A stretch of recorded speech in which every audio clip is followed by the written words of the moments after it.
Hey, my friend. Tonight, we're going to drift into a story that starts in the smallest places imaginable, in the strange world of quantum physics, where certainty slips through our fingers.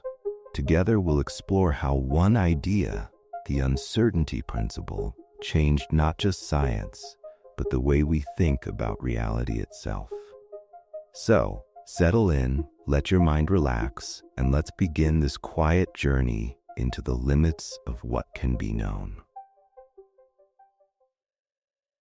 Chapter 1. The Young Physicist Who Challenged Certainty.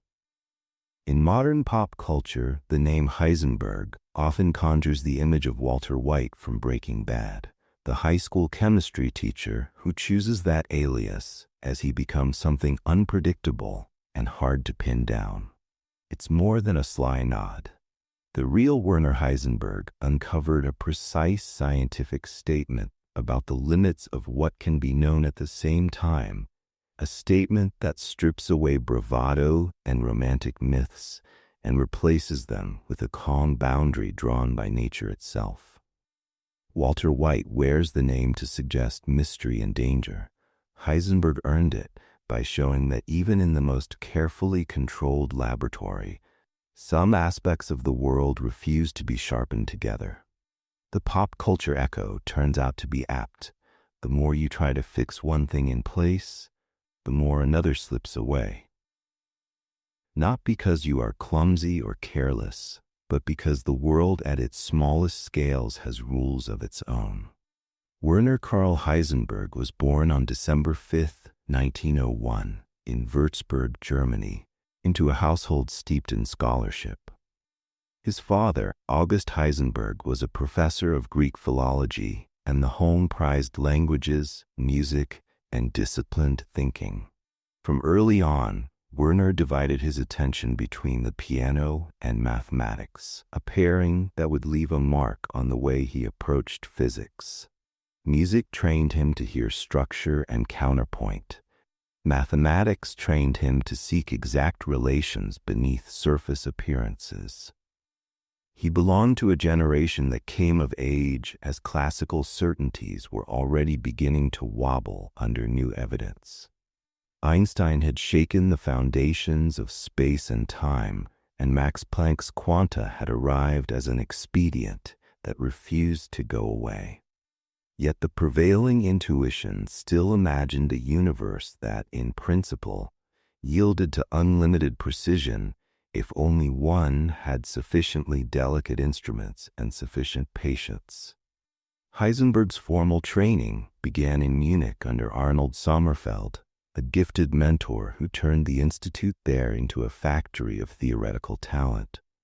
Sommerfeld demanded mastery of formidable mathematics and a close connection to experiment, not as decoration, but as the soil in which correct theory grows.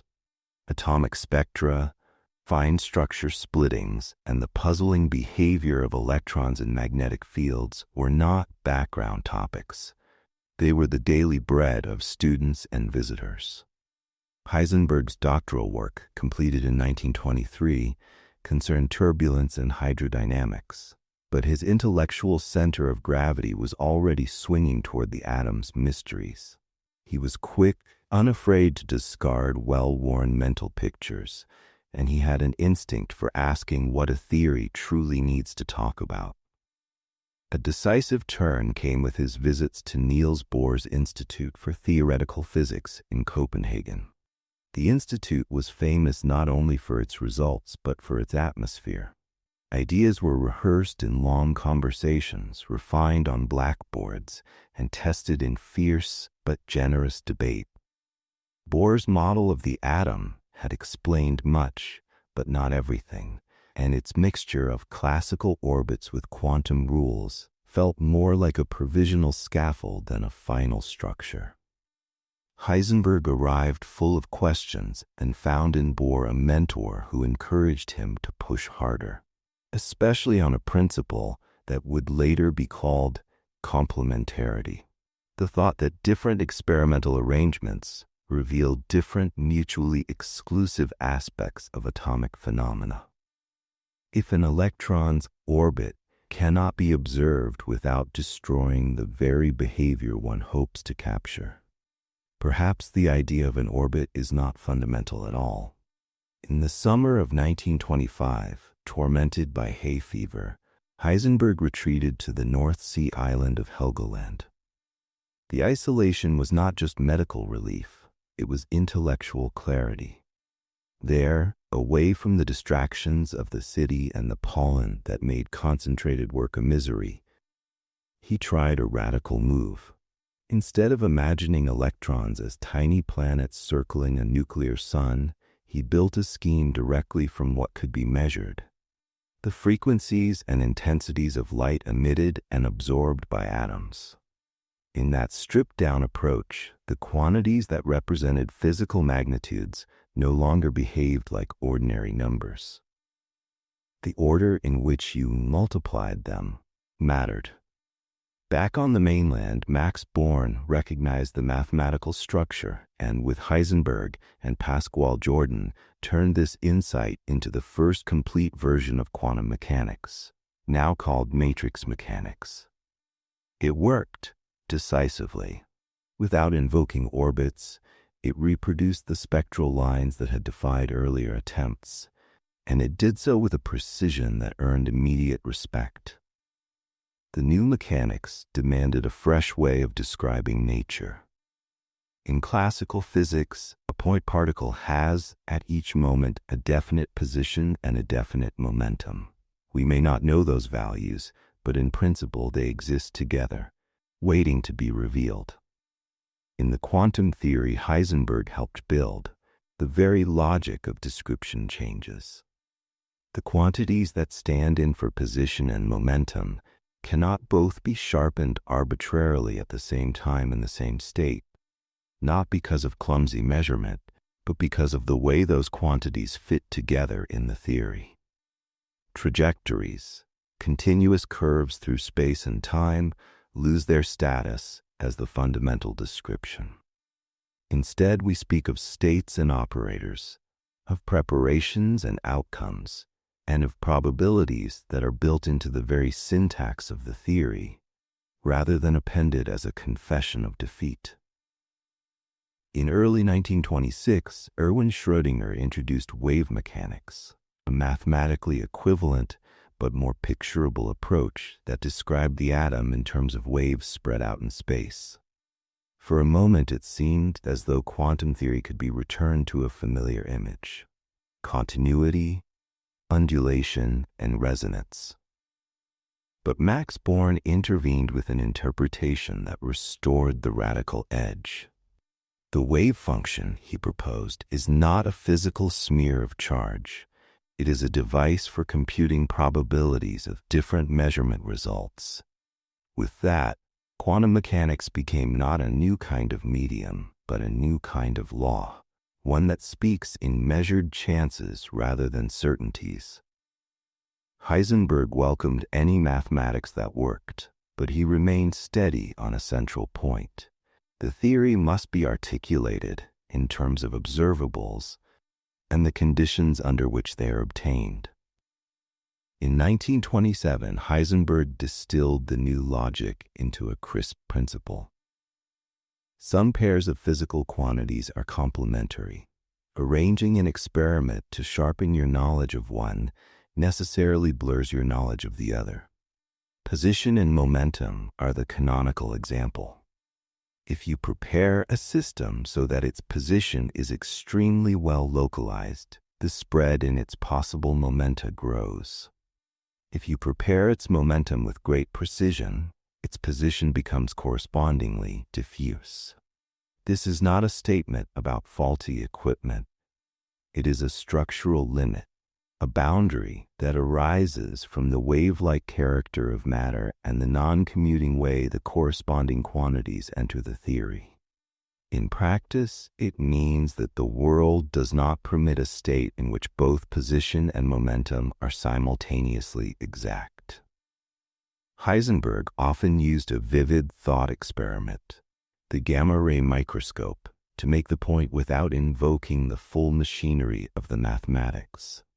If you want to locate an electron very precisely, you must use light with a very short wavelength to see it, which implies photons of very high energy.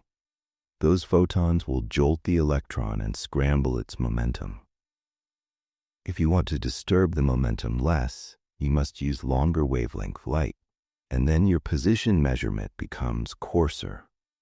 However, you set up the apparatus, sharpening one aspect necessarily blunts the other. The trade-off is not a trick of the laboratory.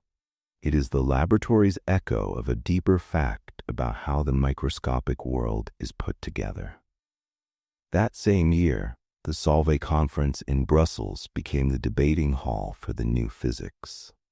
Einstein presented ingenious thought experiments designed to rescue the classical dream of perfectly knowable properties, trying to outflank the uncertainty trade-off by clever timing or by splitting measurements into parts. Bohr and Heisenberg replied with equally ingenious analyses that brought the entire experimental context back into the description. What is prepared, what is measured, and what counts as a record cannot be pried apart. The arguments were technical and philosophical at once. They did not end with a handshake agreement, but the new mechanics survived every challenge and proved itself daily in the laboratory. Heisenberg's career accelerated. In 1927, he accepted a professorship in Leipzig and quickly built one of Europe's leading centers for theoretical physics. Students and collaborators gathered to work on atomic and molecular structure, magnetism, and nuclear theory. In 1932, he received the Nobel Prize in Physics for the creation of quantum mechanics, a recognition not only of technical achievement, but of a redefinition of what explanation in physics can look like. The award was presented in 1933. Later decades would draw him into complicated historical terrain surrounding wartime Germany and nuclear research, topics that rightly receive careful scrutiny. But the conceptual legacy of his youth, the reshaping of knowledge itself, had already settled into the foundations of modern science. The uncertainty principle soon proved indispensable beyond the immediate domain of electrons and light. It explains, in plain terms, why atoms are stable. Squeezing an electron into a tiny region near the nucleus forces its possible momenta to spread, raising the typical kinetic energy and preventing a collapse. In condensed matter physics, related reasoning helps clarify why matter resists being compressed and why electrons in metals fill bands rather than piling up in a single state. In high-energy physics and cosmology, the same logic connects confinement with energetic cost and illuminates the behavior of fields and particles under extreme conditions.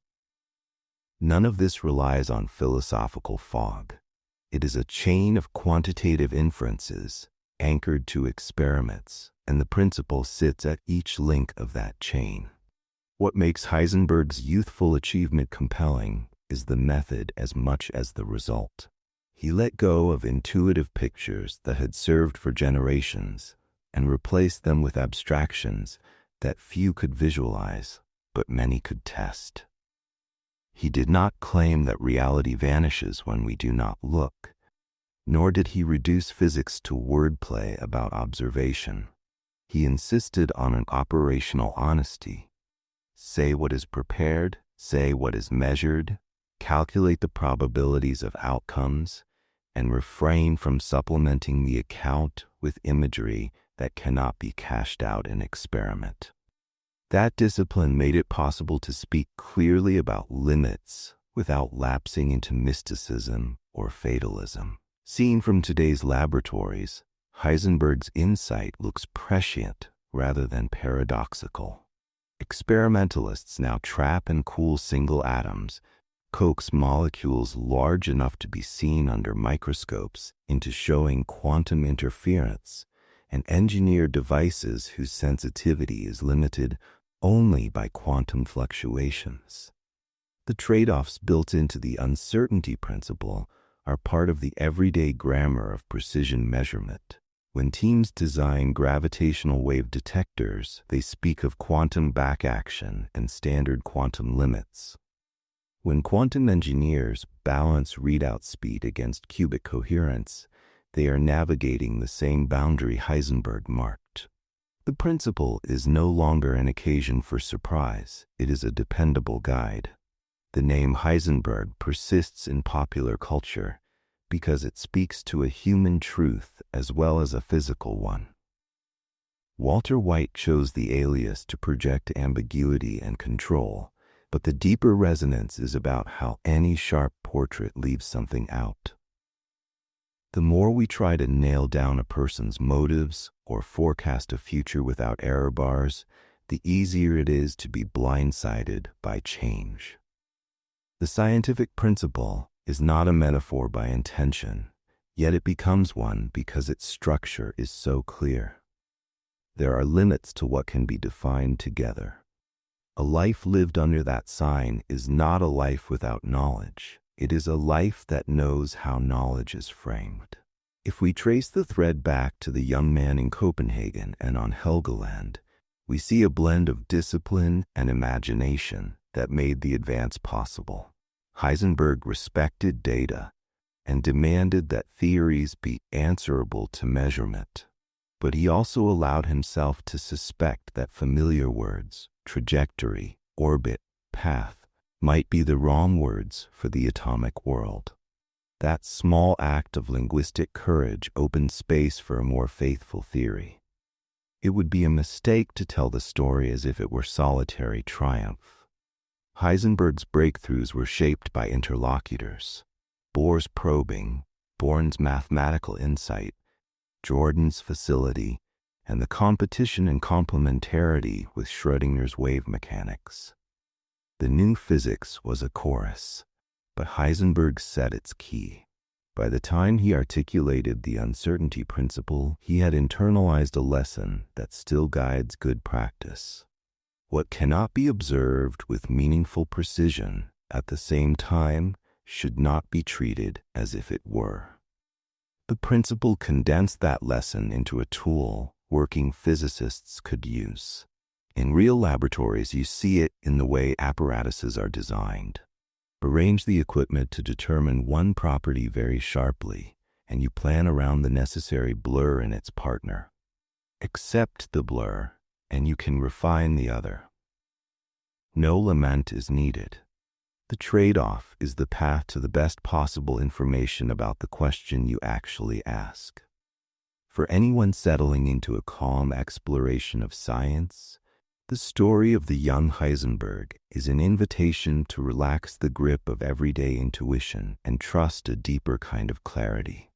A good theory does not promise everything.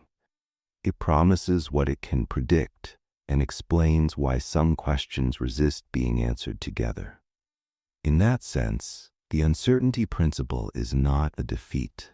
It is a map that says where knowledge is sharp, where it is inevitably soft, and how to move between those regions without fooling yourself. It is an ethic as much as a theorem. Be precise about what you can be precise about, and be honest about the rest. And perhaps in the quiet moments after the equations fade from the mind and the instruments are switched off, there is space for a softer reflection. We are not outside the universe looking in. We are woven into it, asking questions that change the conditions under which answers are given. The world keeps some of its edges out of reach, not to frustrate us, but to remind us that wonder and understanding can coexist. Certainty is not the only path to meaning. A little mystery is part of what makes the universe, and our brief time within it, so profoundly alive. Chapter 2. The Classical Dream of Perfect Knowledge. For most of the history of physics, the universe was imagined as something entirely knowable, its workings transparent to anyone who could uncover its rules. This vision did not appear overnight. It grew over centuries, shaped by the work of thinkers who sought to strip nature of mystery by replacing it with clear, mathematical descriptions. When Werner Heisenberg began to formulate his revolutionary ideas, he was standing at the edge of this long tradition, and to appreciate the magnitude of the change he brought, it is necessary to step back into the mindset of classical science, an era when certainty was not only possible in theory, but was considered the defining goal of the scientific enterprise. The seeds of this worldview were planted well before physics was a formal discipline. Ancient philosophers such as Aristotle believed that the universe followed rational principles and that the human mind, by virtue of reason, could in principle comprehend them fully. In Aristotle's picture, the heavens were perfect and unchanging, and the earth below followed its own set of rules. The causes of motion, the nature of elements, and the behavior of matter were explained in terms of purposes and essences. While these ideas were not quantitative, they still assumed a universe whose order could, in principle, be grasped completely. The belief in total comprehensibility persisted even when the specifics of Aristotle's system were overturned. The real foundation for the classical dream came in the 17th century with the scientific revolution. Figures like Galileo Galilei and Johannes Kepler replaced qualitative descriptions with precise mathematical laws. Galileo's experiments with inclined planes and projectiles established that motion could be predicted and described with exact equations, not just verbal reasoning. Kepler's laws of planetary motion revealed that celestial bodies followed regular paths, not arbitrary ones. The irregularities and chaos that had characterized earlier explanations were stripped away, replaced with smooth, predictable curves. It was Isaac Newton, however, who gave this worldview its most complete and enduring form. His Philosophiae Naturalis Principia Mathematica, published in 1687, brought together the motions of the planets and the fall of an apple under one unified law of gravitation. Newton's three laws of motion created a framework in which every physical object could be described as having a definite position and velocity at each moment in time. Given these initial conditions, the future path of the object could be calculated precisely. For the first time, the universe was seen as a kind of grand mechanism, one in which each part influenced every other in a predictable way. This mechanical picture had profound implications. If one knew the positions and velocities of all the particles in the universe at a given instant and the forces acting upon them, then, according to Newtonian mechanics, one could predict the entire future of the universe and reconstruct its entire past. This idea was later articulated in the 19th century by Pierre-Simon Laplace in his famous thought experiment. Laplace imagined an intellect so vast that it could, at one moment, know all the forces and positions of all matter. For such an intellect, the past and the future would be as clear as the present. Uncertainty would not exist. This hypothetical, Laplace's demon, became the purest expression of the classical dream of perfect knowledge. In Newton's time, and for long afterward, this was not just a thought experiment. It was an article of faith in the scientific community. Nature, in this view, was like a clockwork mechanism, and the job of science was to discover the gears and springs that made it run. Each improvement in measurement technology, better telescopes, more accurate clocks, finer balances, was seen as a step toward this ultimate knowledge. Any gaps in understanding were considered temporary, awaiting better data or more refined theory. Classical physics was not limited to mechanics. The 19th century saw the same deterministic spirit expand into fields like thermodynamics and electromagnetism. James Clerk Maxwell's equations for the electromagnetic field were precise enough to predict the behavior of light, radio waves, and electrical circuits. Thermodynamics, particularly in its statistical form under Ludwig Boltzmann, described heat and energy as consequences of the motion of vast numbers of particles, each obeying deterministic laws. Even in the realm of fluids, equations like those of Euler and Navier-Stokes promised, at least in theory, the ability to predict the motion of air and water down to the smallest eddy. To the scientists living through this era, the progress was intoxicating. With each new theory and experimental breakthrough, it seemed that Laplace's vision was within reach.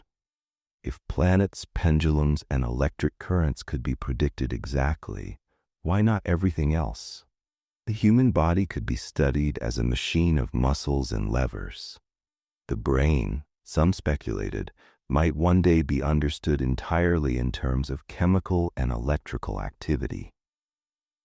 The weather could, in principle, be forecast perfectly if only one had enough data.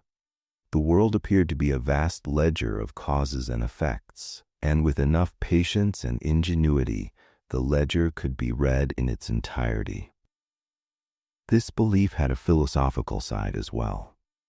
The determinism of classical physics suggested that free will might be an illusion, that every decision and every action was simply the inevitable result of prior conditions. For many, this was not troubling. It was a testament to the order and rationality of the universe. In such a world, uncertainty was synonymous with ignorance, and ignorance was a problem to be solved.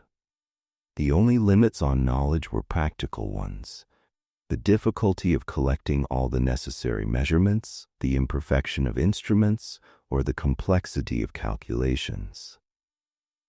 But in principle, there was nothing in nature that could hide forever. The appeal of this worldview was not just intellectual. It offered a kind of existential reassurance. If the universe was lawful and predictable, then it was also, in a sense, safe. Even events that seemed chaotic, like storms or disease, were ultimately subject to the same universal laws. The role of the scientist was akin to that of a watchmaker who, having taken apart a clock, understands how each gear fits into the whole. This gave the pursuit of science a sense of inevitability. Progress might be slow, but it would march forward until every last secret was uncovered. Yet even within the classical era, there were hints that this dream might be more fragile than it appeared. In the study of heat, for instance, the concept of entropy emerged, introducing an arrow of time into an otherwise reversible mechanical world. In celestial mechanics, the three-body problem revealed that certain systems could be extraordinarily sensitive to initial conditions, making long-term prediction practically impossible. But these were seen as technical obstacles, not fundamental limits. The conviction remained that nature's laws themselves were exact and complete. By the early 20th century, classical mechanics had been joined by classical electrodynamics and classical thermodynamics to form what was, in effect, a complete system for describing the physical world. This system was breathtakingly successful. It predicted the motions of planets with exquisite accuracy, explained the behavior of gases and liquids, and underpinned the design of everything from steam engines to telegraphs. Engineers and inventors could rely on its equations to build bridges, locomotives, and power plants. It seemed that the dream of perfect knowledge was not only plausible, but already unfolding in front of human eyes. When young physicists like Heisenberg entered the field, this was the intellectual landscape they inherited. The tools and successes of classical physics were their starting point. To question the dream of perfect knowledge would have seemed to many like undermining the very foundation of science. For Heisenberg, however, the deeper he delved into the strange behavior of atoms and electrons, the more he began to suspect that the classical dream rested on an assumption that might not survive closer scrutiny. The assumption was simple but profound, that all measurable properties of a system exist with definite values at all times, whether or not we happen to measure them. This is what made Laplace's demon possible. The idea that the universe's state is a complete set of precise numbers, waiting to be read. In the quantum world Heisenberg was exploring, this assumption began to crumble. Electrons did not behave like tiny billiard balls with exact positions and velocities. Light did not behave solely like a train of waves that could be tracked from crest to crest. Instead, phenomena at small scales seemed to resist the kind of simultaneous precision that classical physics took for granted. To the classically trained mind, this resistance looked like a puzzle to be solved. But to Heisenberg, it began to look like something more, a hint that the dream of perfect knowledge might be at its core an illusion. The story of how that realization unfolded belongs to the later chapters, but the contrast is important. Classical physics gave scientists a universe that could, in principle, be known completely, a universe without fundamental mystery. Quantum mechanics, in the form Heisenberg helped create, would replace that certainty with a boundary. The change was not just technical, it was philosophical. It meant that the limits of knowledge were not merely about human capability, but about the structure of reality itself. From the vantage point of history, the classical dream still holds a certain beauty. It was a testament to the power of reason and the astonishing reach of mathematics. Even now, much of the physical world can be described with the equations that Newton, Maxwell, and others devised. But alongside that beauty lies a deeper truth, one that Heisenberg's work revealed. No matter how far we extend our reach, there will be aspects of the universe that remain beyond the grasp of absolute precision. The classical dream imagined a cosmos that could be known as a whole. The quantum reality reminds us that part of its essence is to withhold. And perhaps that is not a loss, but a balance. Perfect knowledge, even if it were possible, might leave no room for surprise, no space for discovery. The boundaries that nature sets are also the places where curiosity has room to grow.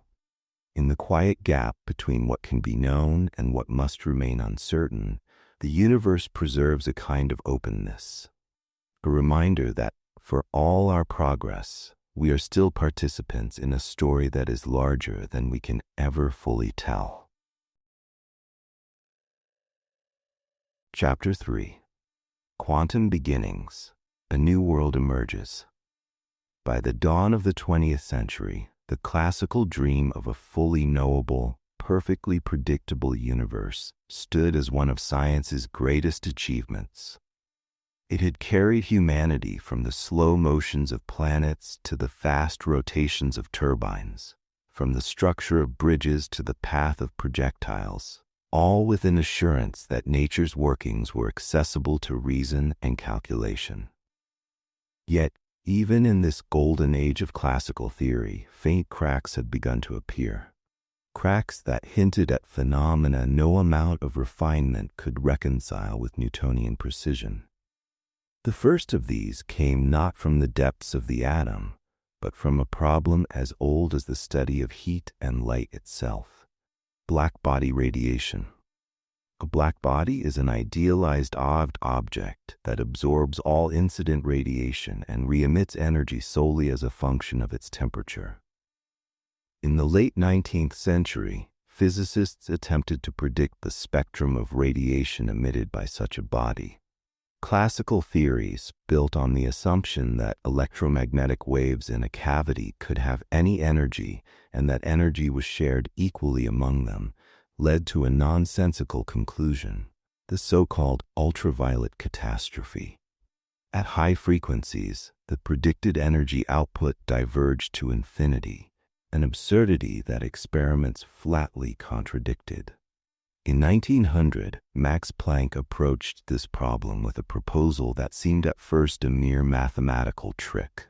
To fit the observed curve, he assumed that the energy of oscillators in the cavity walls could only take on discrete values proportional to the frequency of oscillation. This constant of proportionality, later named Planck's constant, set the scale for the quanta of energy. Planck himself regarded the assumption as provisional, a useful fiction to make the mathematics match reality. Yet the constant worked in every experiment, and as the years passed, it refused to be explained away. Without intending to, Planck had introduced a principle that undermined the classical idea of energy as a continuous variable. Soon after, Albert Einstein extended the quantum idea to explain the photoelectric effect, in which light striking a metal surface can eject electrons.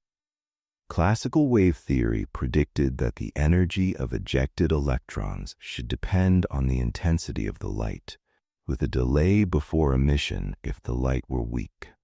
Instead, experiments showed that electron energy depended on the light's frequency, and that emission was instantaneous once the frequency threshold was crossed.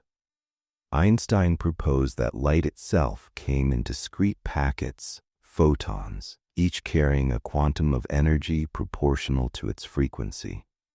This was not a property of matter alone, it was a property of light, one of the most fundamental entities in physics. These early quantum insights were strange but specific, each tied to a single phenomenon. The idea that quantization might be a universal feature of nature was still far from the mainstream. For the next 2 decades, quantum thinking entered physics piecemeal. Niels Bohr's 1913 model of the atom, for example, combined classical orbits with quantum restrictions on electron energies. It explained the spectral lines of hydrogen with remarkable accuracy, but lacked a coherent derivation. Bohr himself acknowledged the model as an interim step, a picture to be abandoned once a deeper theory emerged. Other problems accumulated. Atomic spectra displayed fine and hyperfine structures, tiny splittings that resisted explanation. The stability of atoms themselves was puzzling. In classical electrodynamics, an accelerating charge radiates energy, so an electron orbiting a nucleus should spiral inward, collapsing in a fraction of a second. The fact that matter was stable at all suggested that the rules governing atomic motion were fundamentally different from those of planets and pendulums. By the early 1920s, experimental work on the scattering of X-rays and the diffraction of electrons strengthened the wave-particle duality picture. Arthur Compton's scattering experiments showed that X-rays colliding with electrons behaved like billiard balls, shifting their wavelength in a way that could be calculated by treating photons as particles with momentum. In 1924, Louis de Broglie reversed the logic, proposing that if light, traditionally thought of as a wave, could behave like a particle, then matter, traditionally thought of as particles, might have wave-like properties. His bold hypothesis linked the momentum of a particle to a wavelength, suggesting that electrons could produce interference patterns like light. This was soon confirmed experimentally. In 1927, Clinton Davison and Lester Germer observed diffraction of electrons by a nickel crystal, the same kind of pattern seen when light passes through a diffraction grating. The results left no doubt. The quantum domain was not a curiosity limited to the interaction of light and matter. It was the framework in which both had to be understood. But to fully describe these phenomena required a mathematical theory capable of uniting the particle and wave aspects of matter and radiation. Two complementary approaches emerged almost simultaneously. In 1925, Werner Heisenberg, working from the principle that theories should only refer to directly observable quantities, developed matrix mechanics. In 1926, Erwin Schrödinger introduced wave mechanics, a formalism that treated particles as wave-like objects, described by a wave function evolving in space and time. At first, the two formulations looked incompatible, but they were soon shown to be mathematically equivalent, two views of the same underlying structure. The common thread was that the quantum state of a system did not correspond to a single, definite trajectory in the classical sense. Instead, it contained all the probabilities for the possible outcomes of measurements. The wave function could interfere with it, producing patterns that reflected the fundamental probabilistic nature of quantum events. The interference was not a matter of hidden disturbances or measurement imperfections. It was a basic feature of how the world behaves at microscopic scales. The double-slit experiment became a touchstone for illustrating this strangeness. When particles such as electrons pass through two slits and are detected on a screen, they produce an interference pattern characteristic of waves, even if they are sent one at a time. If detectors are placed at the slits to determine which path each electron takes, the interference pattern disappears, replaced by a distribution consistent with classical particles. The act of measurement changes the outcome, not by crude disturbance, but by altering the set of possibilities the quantum system can explore. This was a sharp break from the classical dream. In Newtonian physics, the world consists of objects with well-defined properties that exist independently of observation. In quantum mechanics, certain properties, like position and momentum or particle path information, cannot be simultaneously definite in the way classical intuition demands. This is not a matter of technical limitation, but a reflection of how reality is organized. Heisenberg's uncertainty principle, formalized in 1927, distilled this into a precise quantitative statement. The product of the uncertainties in certain pairs of measurements has a lower bound set by Planck's constant. Quantum theory did not discard the classical laws entirely.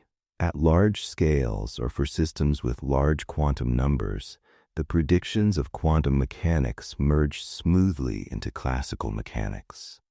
This correspondence principle ensured that the successes of classical physics remained intact where they had been tested and confirmed. What changed was the recognition that classical behavior is an approximation emerging from quantum rules when the scale of action is much larger than Planck's constant. The transition from the classical worldview to the quantum worldview was neither smooth nor universally welcomed. Even Einstein, whose work on the photoelectric effect had helped launch the quantum revolution, was uneasy with its implications. His famous remark, "God does not play dice with the universe," captured his discomfort with a theory that seemed to replace determinism with inherent randomness. Niels Bohr replied with equal conviction that it was not for us to tell nature how to behave, only to describe it as faithfully as possible. In the midst of these debates, experimental evidence continued to pile up in favor of quantum mechanics.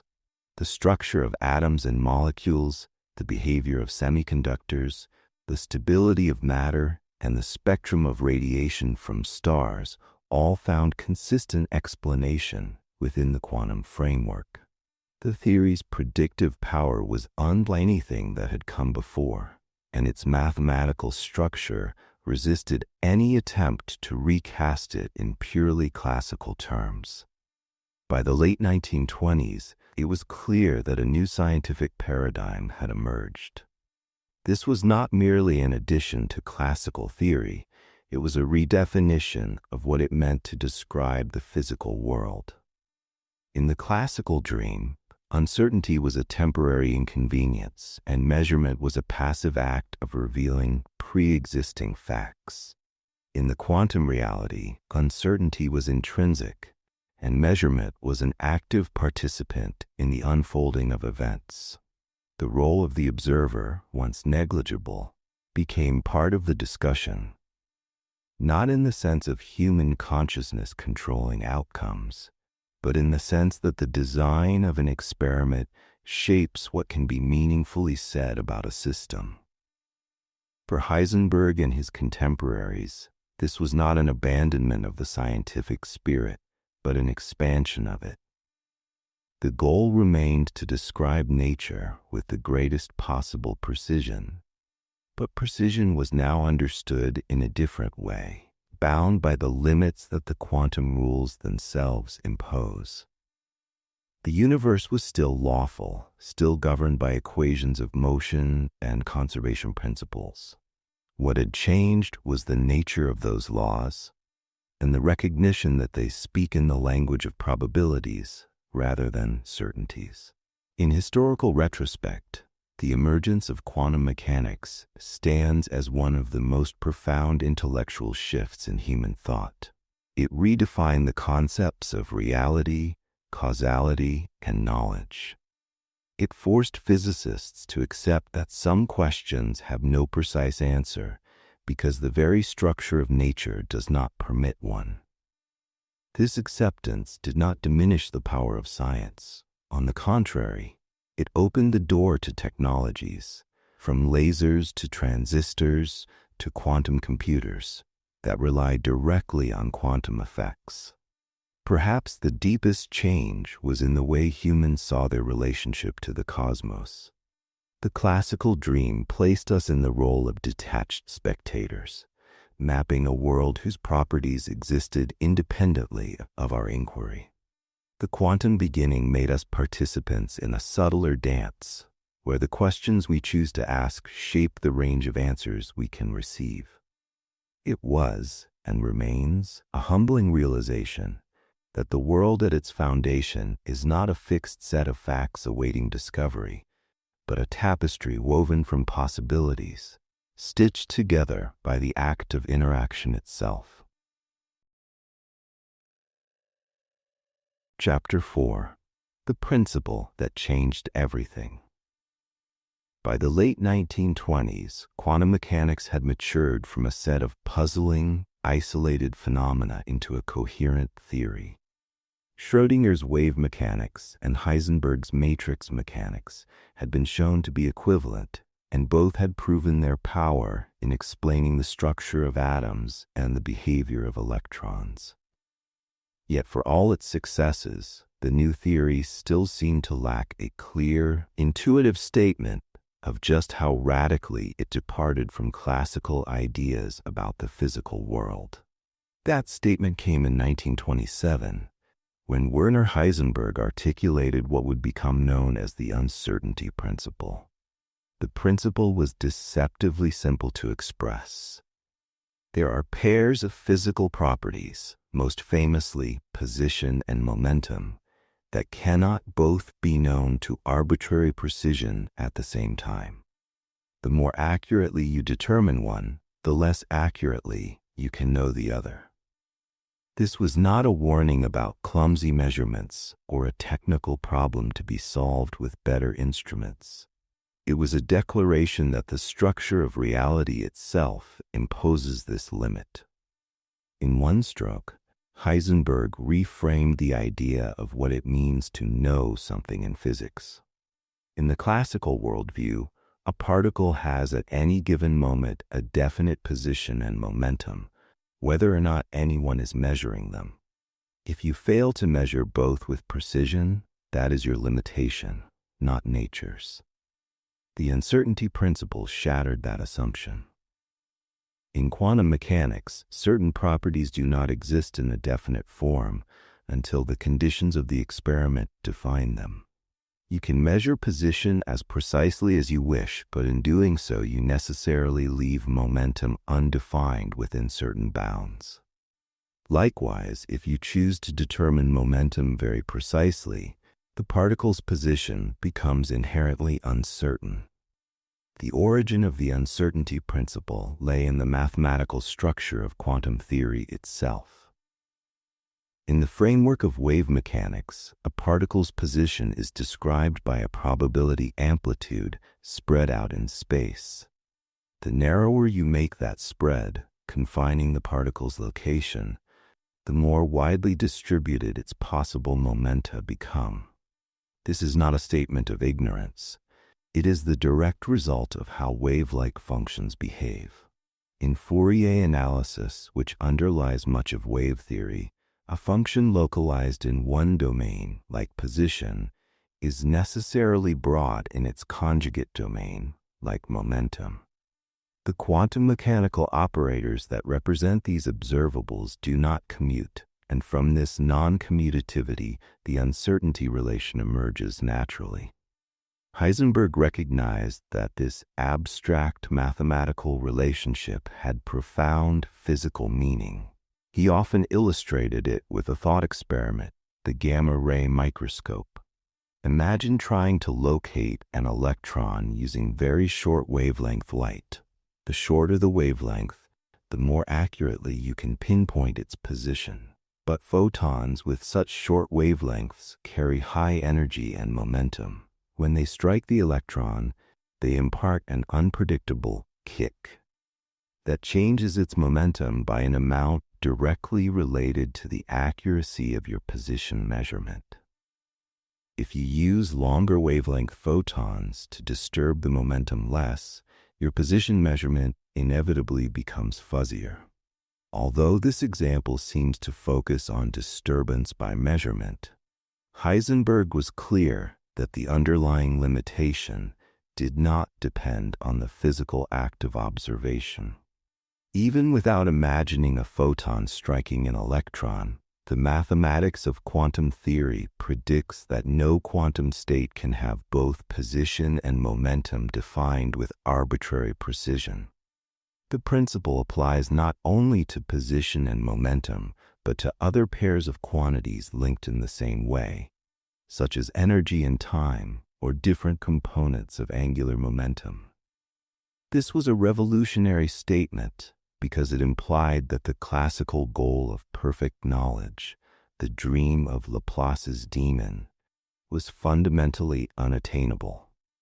Even if one could, in principle, isolate a system from all outside influence and measure it with perfect technology, quantum mechanics dictates that certain details simply do not exist together in a sharply defined way.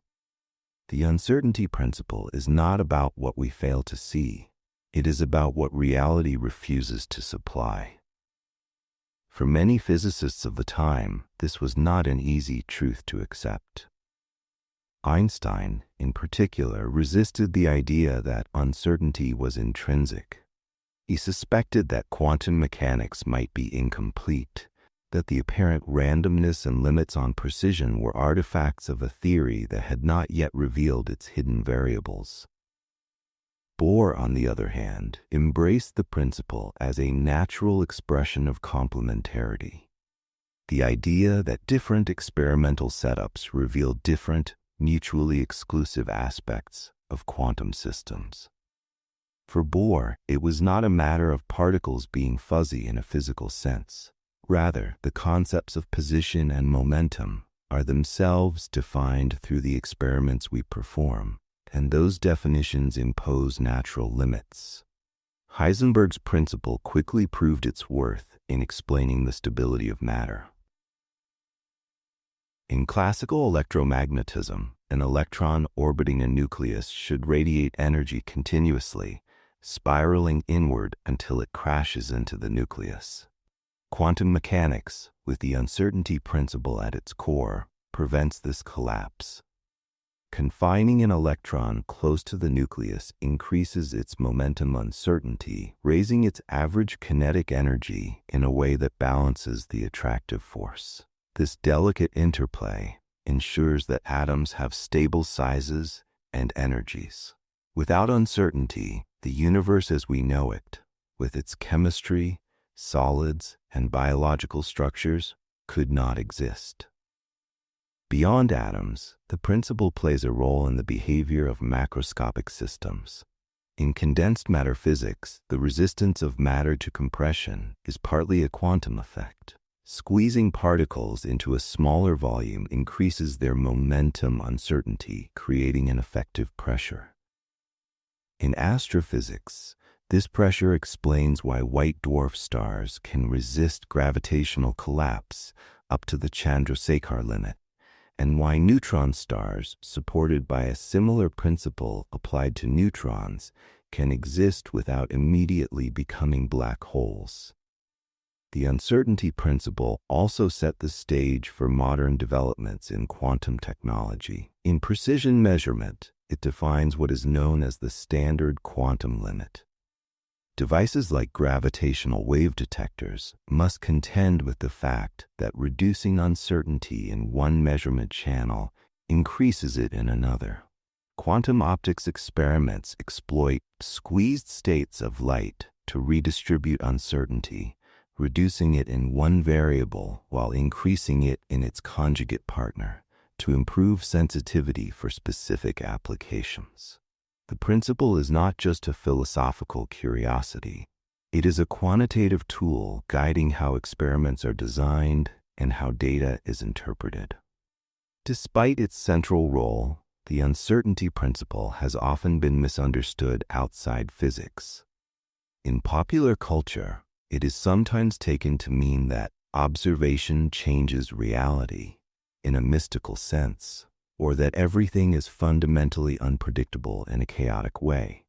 In truth, quantum mechanics is precise in its predictions, and the uncertainty principle is a well-defined mathematical statement about measurable quantities. What it removes is the possibility of defining certain pairs of properties with absolute sharpness at the same time. It is a limit on the form of knowledge, not on the existence of lawful behavior. The conceptual shift brought by Heisenberg's insight was immense. It told physicists that the old idea of the world as a set of objects carrying complete lists of properties was no longer viable. Instead, the quantum world is better described as a set of potential outcomes, each with a certain probability, constrained by relations like the uncertainty principle. When a measurement is made, one of those outcomes is realized, but the underlying structure remains probabilistic. This was not an admission of defeat. It was the recognition that the structure of reality is richer and stranger than classical thought allowed. In the years after its introduction, the uncertainty principle became a cornerstone of quantum mechanics, as fundamental as the Schrödinger equation or the concept of the wave function. It has withstood every experimental test and found application in fields far removed from its origins. Yet it retains a certain philosophical edge, because it forces us to rethink what it means to describe the world. We can no longer imagine reality as something that exists with all its details fixed, independent of the questions we choose to ask. Our inquiries and the answers we receive are linked in a way that cannot be unraveled. And in that realization lies a quiet shift in perspective. The uncertainty principle does not say that the universe is unknowable. Far from it. It says that knowledge comes in shapes and forms determined by the very fabric of the world.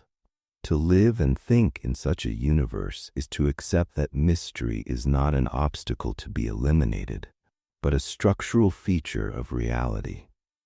Perhaps, in the end, this makes the world not smaller and darker, but larger and more luminous.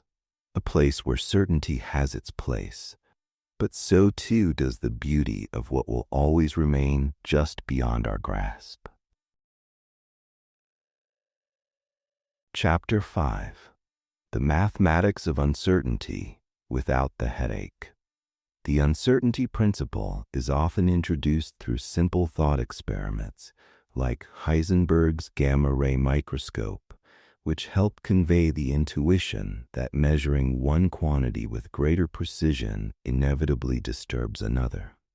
While these illustrations are useful, the true source of the principle lies not in the mechanics of measurement, but in the mathematical structure of quantum theory itself. To understand the principle more deeply without drowning in formalism, we can explore the logic behind it, the way mathematics encodes its limits, and why those limits are unavoidable if the quantum description of nature is correct. In the framework of quantum mechanics, every measurable property of a physical system is represented by an operator, a mathematical object that acts on the system's wave function. Position is one such operator, momentum is another. These operators are not simply numbers attached to a particle, but procedures for extracting information about the particle's state. Unlike ordinary numbers, the order in which operators act can matter. For many quantities, applying one operator and then another yields a different result from applying them in the opposite order. This lack of commutativity is at the heart of uncertainty. For position and momentum, the mathematics says that their operators do not commute. The difference between acting in one order versus the reverse is not zero, but proportional to Planck's constant. This proportionality is what fixes the scale of quantum effects. When operators commute, it is possible to find states in which both quantities are sharply defined at once. When they do not, there is a limit to how precisely the corresponding values can be known together. This is a structural property of the theory, woven into its algebra, not a statement about our practical abilities. The link between commutation and uncertainty can be made intuitive by thinking about waveforms. In quantum mechanics, a particle's state can be expressed as a wave function in position space, a mathematical function giving the probability amplitude for finding the particle at each location. The same state can also be expressed in momentum space, which is obtained from the position space wave function through a Fourier transform. This is the same mathematical tool used in signal processing, where a complex waveform in time can be decomposed into its constituent frequencies. Fourier analysis reveals a trade-off. A wave function that is tightly localized in one domain is necessarily spread out in the other. A sharply peaked position distribution corresponds to a broad spread of momenta. A narrow momentum distribution corresponds to a widely spread position. This is not a matter of approximation. It is a theorem of mathematics. The uncertainty principle in physics is a direct translation of this fact into the language of nature. Planck's constant enters as the conversion factor that relates the scales of position and momentum in this trade-off.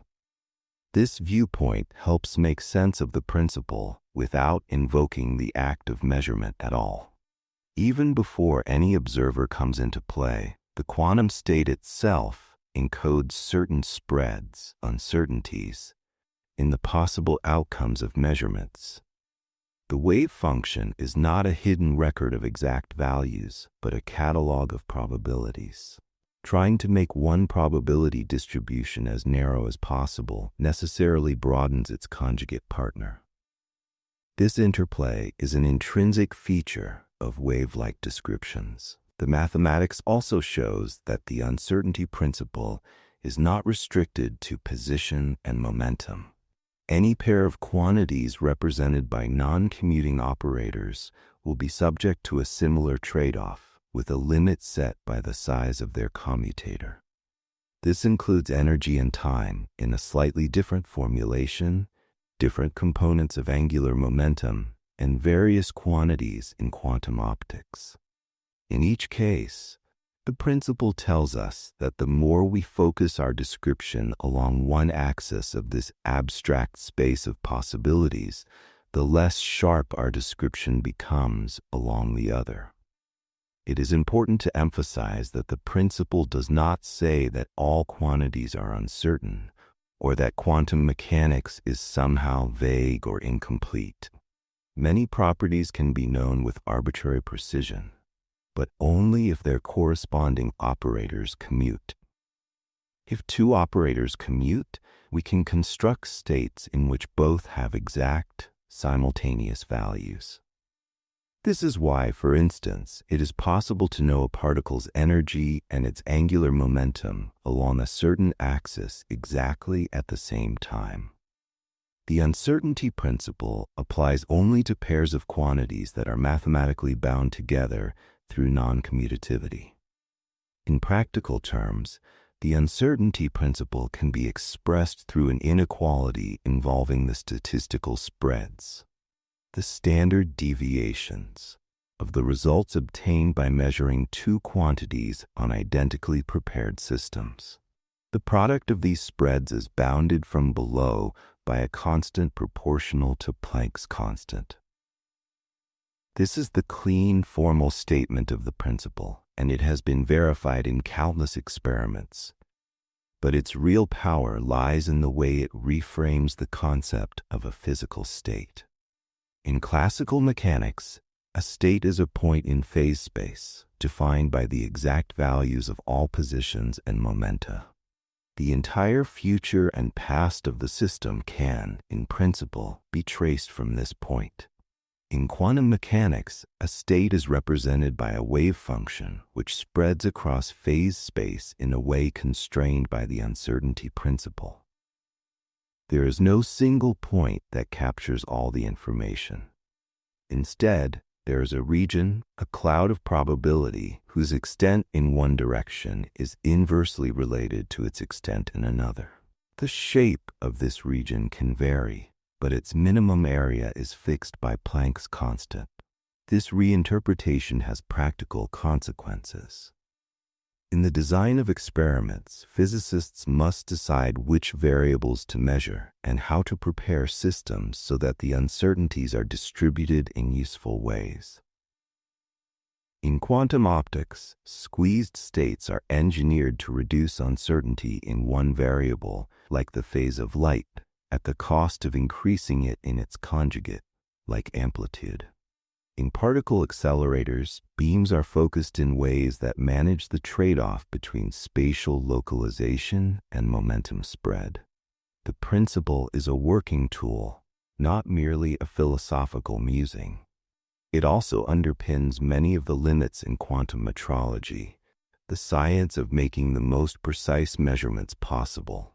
Gravitational wave detectors like LIGO, for example, must contend with quantum noise arising from the uncertainty principle. The mirrors in the interferometer are subject to tiny quantum fluctuations in their position and momentum, which limit the sensitivity of the instrument.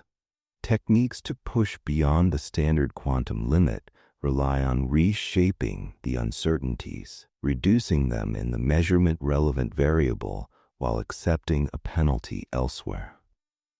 These methods work precisely because the underlying inequality is inviolable. While the mathematics is rigorous, it is also surprisingly universal. Any wave-like system, even outside quantum mechanics, shows similar trade-offs. In acoustics, a musical note that is very short in time necessarily has a broad spread in frequency. A pure tone with a single frequency must extend indefinitely in time. These are classical analogs of the position-momentum relationship. The universality of the mathematics is part of why the quantum version feels so natural once the wave nature of matter is accepted. The principle's durability comes from its origin in the structure of the theory, not in any particular interpretation of what quantum mechanics means. Whether one favors the Copenhagen view, the many worlds interpretation, or other frameworks, the mathematical relationships between non-commuting operators are the same, and so are the experimental predictions.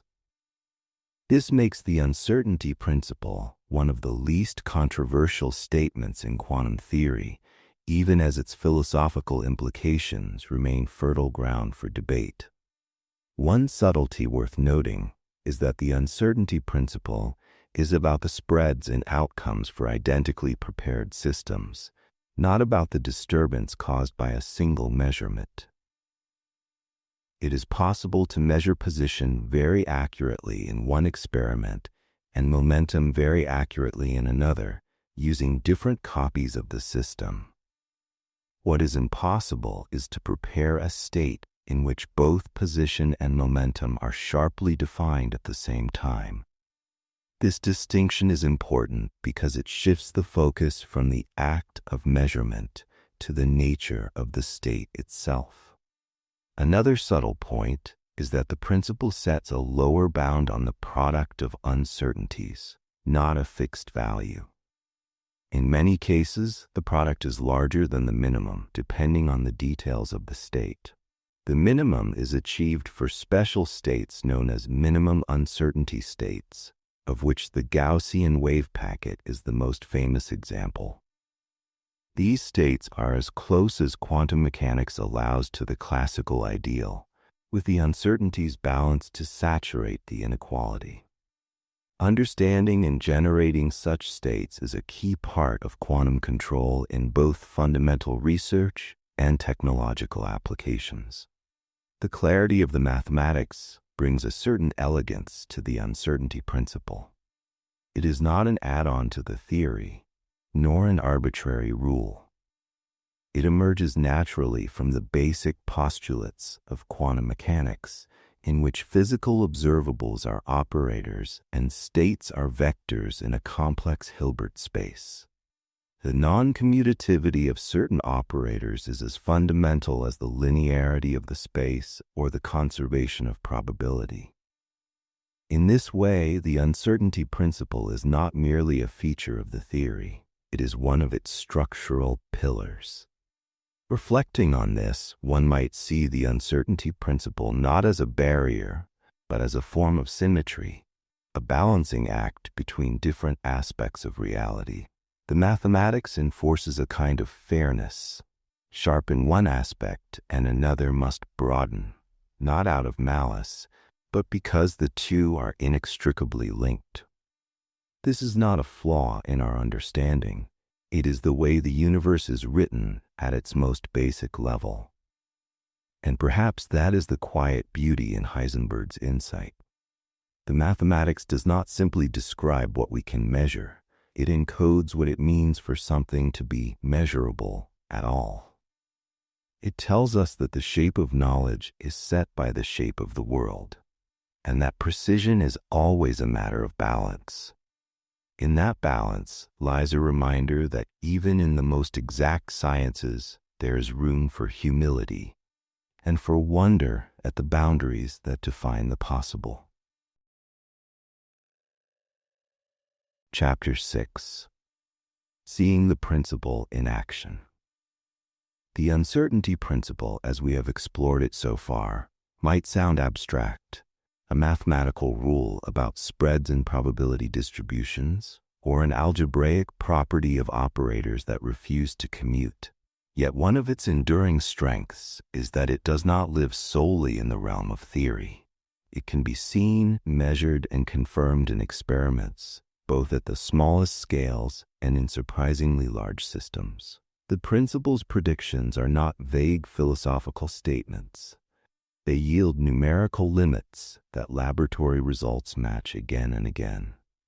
By examining these tangible manifestations, we can understand more clearly why Heisenberg's insight was not just an intellectual curiosity, but a physical truth that shapes phenomena across the universe. One of the earliest and most telling demonstrations comes from electron diffraction experiments. When a beam of electrons passes through a narrow slit, the spread of its momentum in the direction perpendicular to motion increases. This is a direct consequence of localizing the electron's positions more precisely in that direction. The narrower the slit, the more tightly you constrain the position, the greater the angular spread of the outgoing beam. This spread is not due to the slit edges physically knocking the electron sideways. It appears even in perfectly clean, idealized models. It arises from the wave nature of the electrons, where restricting the wave's width and space broadens its range of momenta in accordance with the uncertainty principle. The same relationship emerges in light diffraction, although photons do not have rest mass. The underlying mathematics is nearly identical because both photons and electrons exhibit wave-like properties.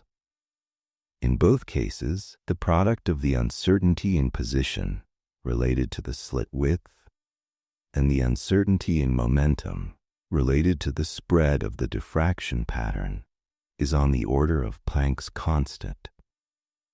The fact that this relation is seen in completely different physical systems, massive particles and massless quanta, underlines that the uncertainty principle is not about specific material properties, but about the structure of quantum description itself.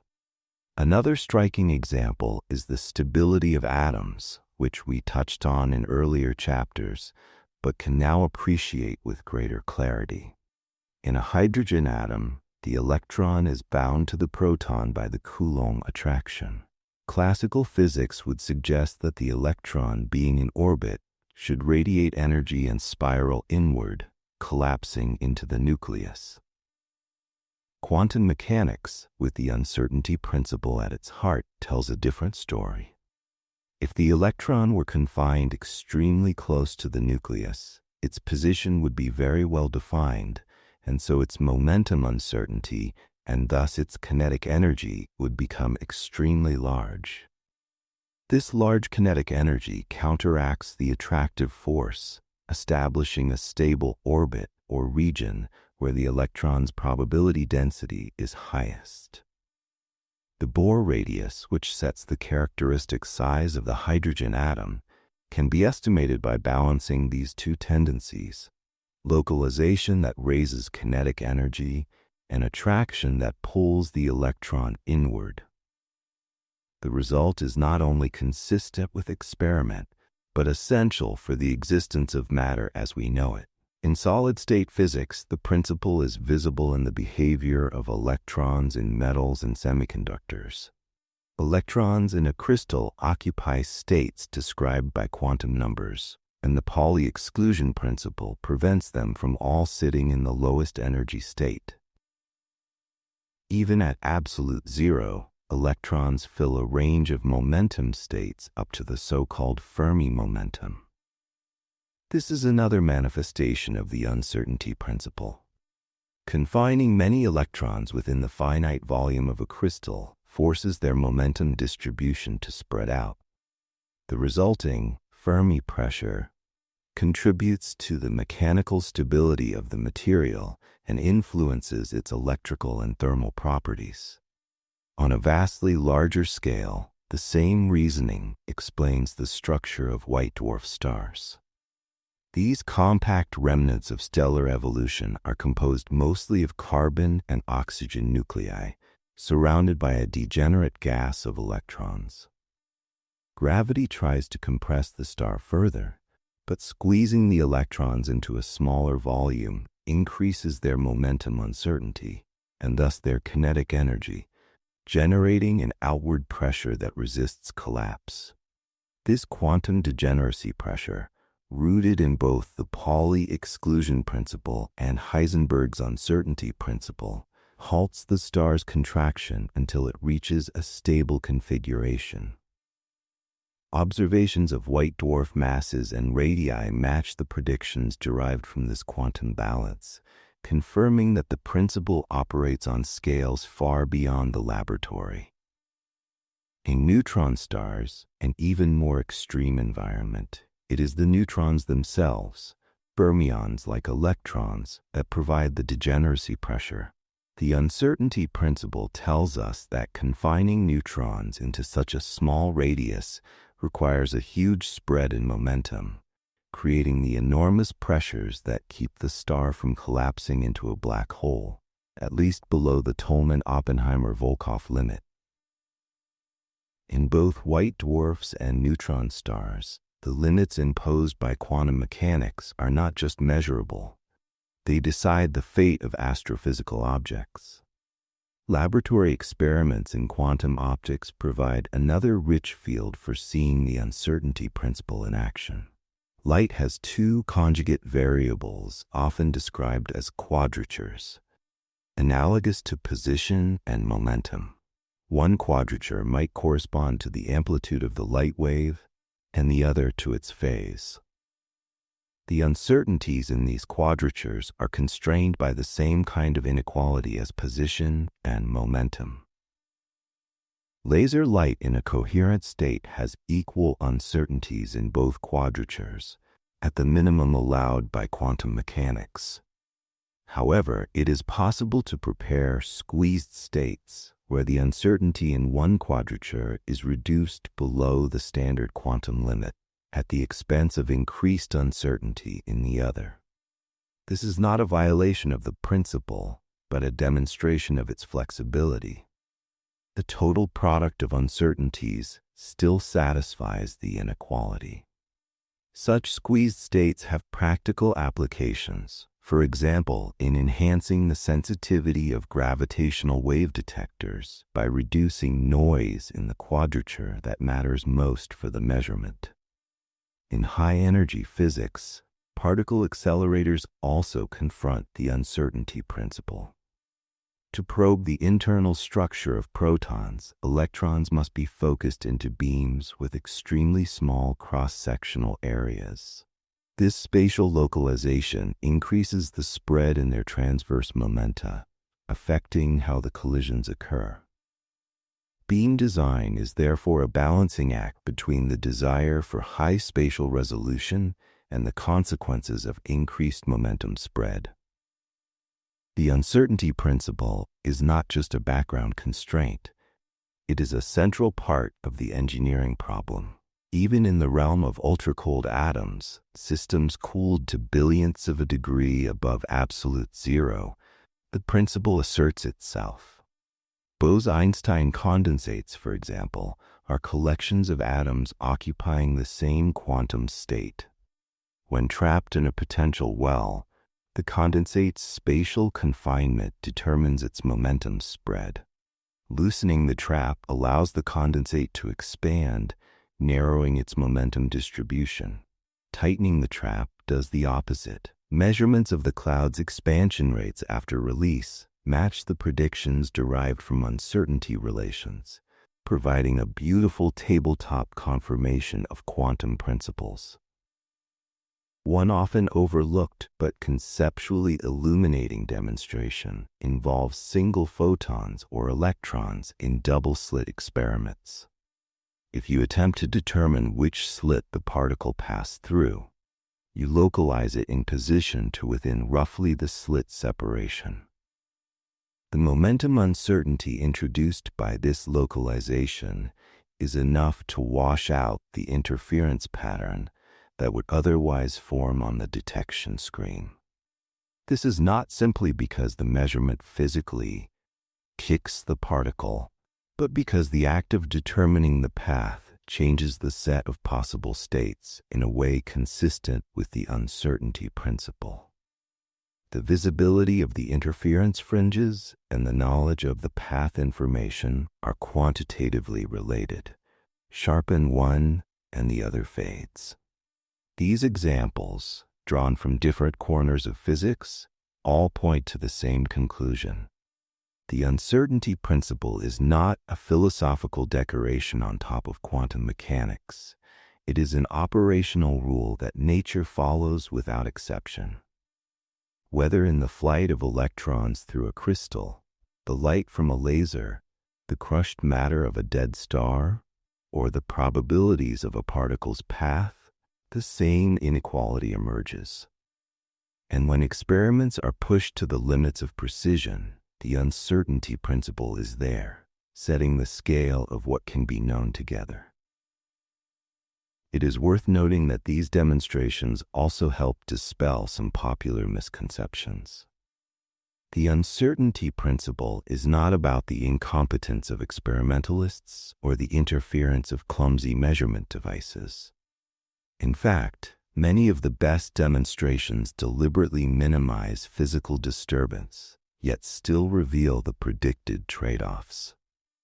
The effect is not an artifact. It is the signature of a theory whose mathematics has been confirmed to extraordinary precision. Understanding these real-world manifestations also helps ground the principle in physical intuition. While the abstract derivation from operator algebra is elegant, the fact that the same rule governs diffraction patterns, atomic stability, stellar structure, and advanced optical systems shows that it is as much a part of the physical world as conservation of energy or the constancy of the speed of light.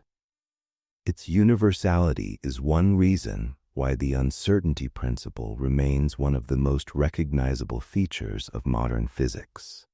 Perhaps the most striking aspect is how seamlessly the principle scales from the subatomic to the cosmic. It tells us about the spread of an electron beam in a microscope and the pressure inside a white dwarf in the same breath. It dictates the limits of precision for measuring gravitational waves and determines the structure of the simplest atom. In each case, the numbers change, the systems differ wildly, but the mathematical form of the constraint is the same. This is what it means for a principle to be fundamental. It does not fade with scale or context, and its validity is not a matter of convenience. And in contemplating that universality, we encounter once more the quiet philosophical undercurrent of Heisenberg's insight. The uncertainty principle is not merely a quirk of the microscopic realm, but a statement about the architecture of reality. It tells us that knowledge has a shape, and that shape has edges that cannot be sharpened beyond a certain point. In the lab, these edges appear as diffraction patterns and noise floors. In the stars, they appear as the balance between gravity and quantum pressure. At every level, the universe honors this limit. It is tempting to see such a limit as a kind of barrier, but it can also be seen as an opening.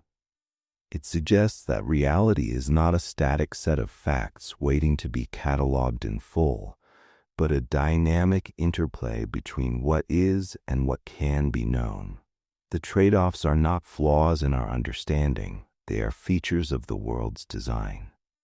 And perhaps in that balance, between what can be sharply defined and what must remain uncertain, lies a measure of the beauty that makes science not only a pursuit of knowledge, but also a deep source of wonder.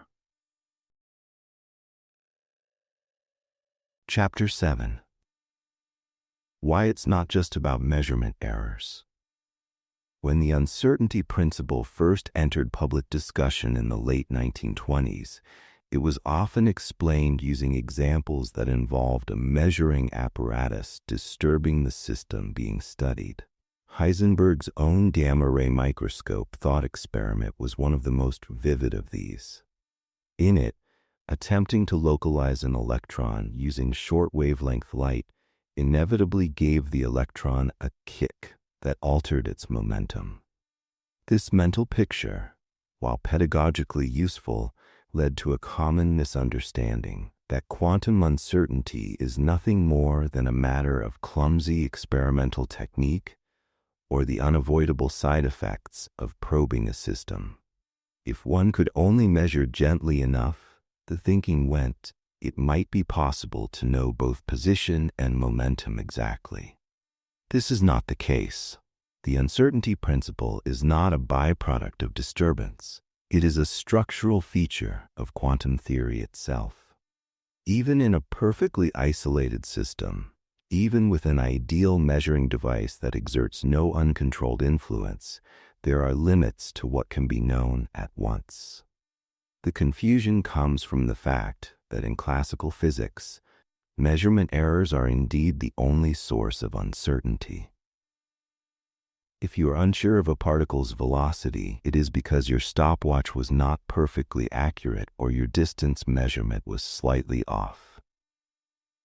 Improve the instruments, repeat the measurements, and the uncertainty can be reduced indefinitely. In quantum mechanics, by contrast, there is an irreducible minimum below which no improvement in measurement technique can go.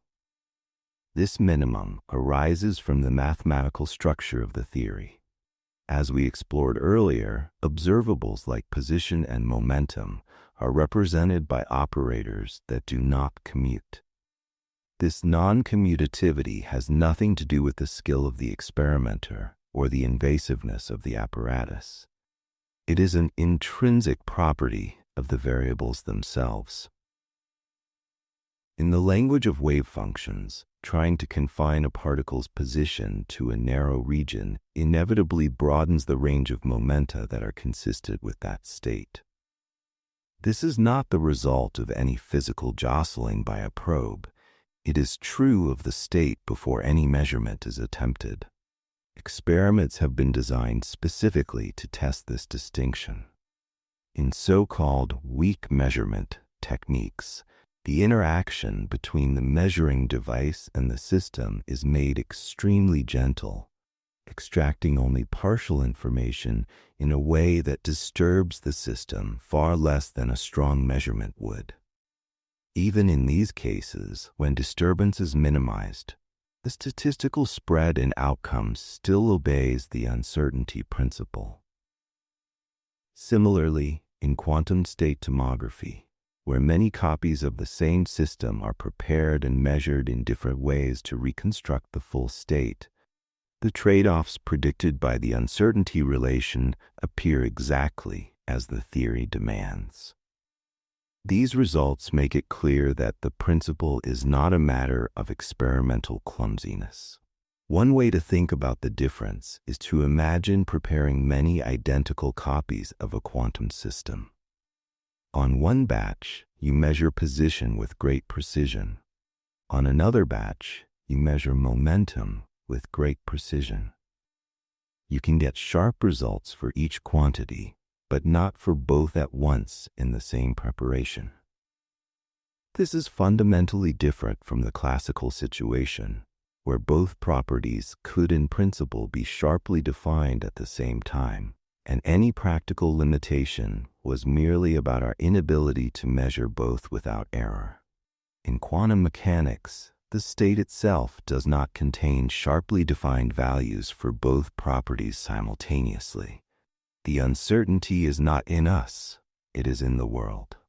This insight also resolves a subtle point about the gamma-ray microscope example.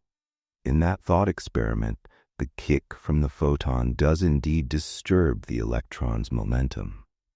But that disturbance is not the reason for the uncertainty relation. Rather, it is a manifestation of it.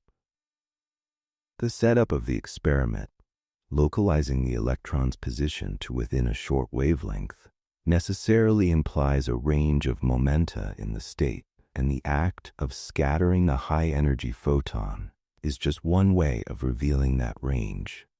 If one tried to avoid disturbance by using a lower energy photon, the measurement of position would become less precise. Either way, the trade-off is present because it is already encoded in the state-space structure of quantum mechanics. Energy and time provide another illustrative case. The energy-time uncertainty relation is not about an inability to measure energy precisely without disturbing a clock. Rather, it arises from the fact that the duration over which a process occurs constrains the spread of energies that can be meaningfully ascribed to it. A short-lived quantum state has an inherently broad energy distribution. a long-lived state has a sharply defined energy. This is observed in spectroscopy, where the natural line width of an atomic transition reflects the finite lifetime of the excited state. The broadening is not due to poor measurement. It is the physical signature of the uncertainty relation at work. In quantum optics, the misconception about measurement errors has also been addressed experimentally. The conjugate variables of light, phase, and amplitude quadratures can be measured with extremely low disturbance using homodyne detection. Even when the apparatus introduces negligible noise, the measured variances still satisfy the uncertainty limit. The limitation is not a result of the detector's imperfections, but of the quantum state's internal structure. When squeezed states are produced to reduce uncertainty in one quadrature, the uncertainty in the other quadrature increases precisely as predicted, independent of how ideal the detection is. These examples highlight a key philosophical point. In quantum mechanics, uncertainty is not a statement about what is hidden from us in principle, waiting to be revealed if only we were clever enough. It is a statement about what does and does not have a simultaneous, definite reality in the framework of the theory. The mathematical formalism does not assign both an exact position and an exact momentum to a particle at the same time. Instead, it assigns a wave function that encodes the probabilities of obtaining various outcomes for each measurement, and the shapes of those probability distributions are linked by the uncertainty relation. This is one of the most profound departures from the classical worldview. In classical physics, all properties exist with definite values, and measurement is merely a process of uncovering those values. In quantum physics, some combinations of properties cannot both have definite values at the same time, because the theory itself does not permit such states to exist. This is not to say that the properties are fuzzy because we are looking at them the wrong way. It is to say that fuzziness is the correct and complete description of reality at that level. The practical consequences of this realization are significant. In fields like quantum computing, error correction protocols must account for the fact that certain errors cannot be simultaneously detected and corrected without trade-offs. In high-precision metrology, designs must acknowledge that increasing precision in one measurement channel will necessarily reduce precision in another. The uncertainty principle is a design constraint, not a measurement flaw, and ignoring it is not an option. It is also important to note that this understanding sharpens the role of interpretation in quantum theory. In the Copenhagen interpretation, the uncertainty principle is part of a larger framework in which the act of measurement produces a definite outcome from among the possibilities described by the wave function. In the many worlds interpretation, all outcomes occur, but the uncertainty principle still constrains the correlations among them. In both views, and in others, the principle is not about technological limits, but about the structure of the physical laws themselves. Experiments continue to probe these limits with increasing sophistication.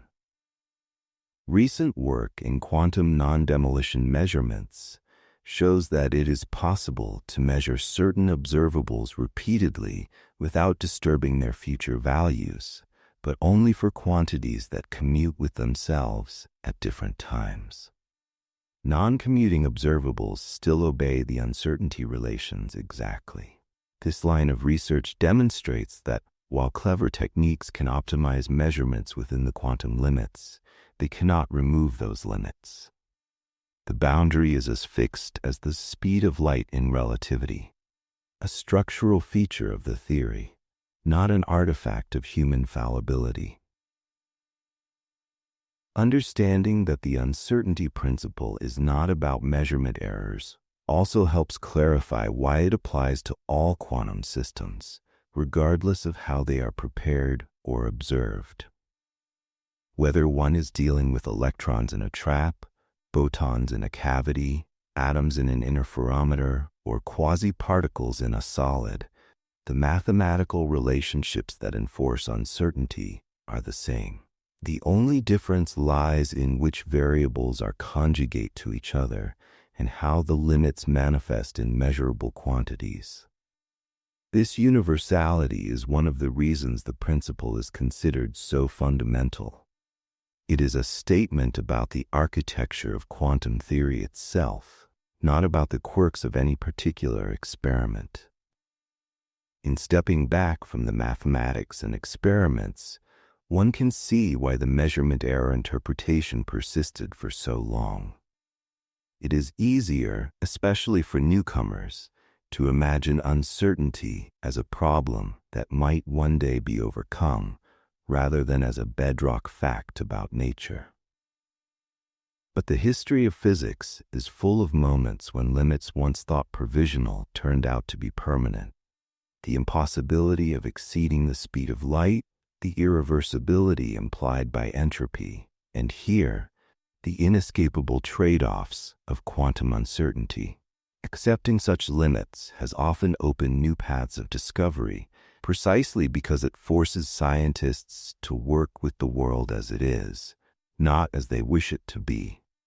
And perhaps there is a quiet lesson in this for more than just physics.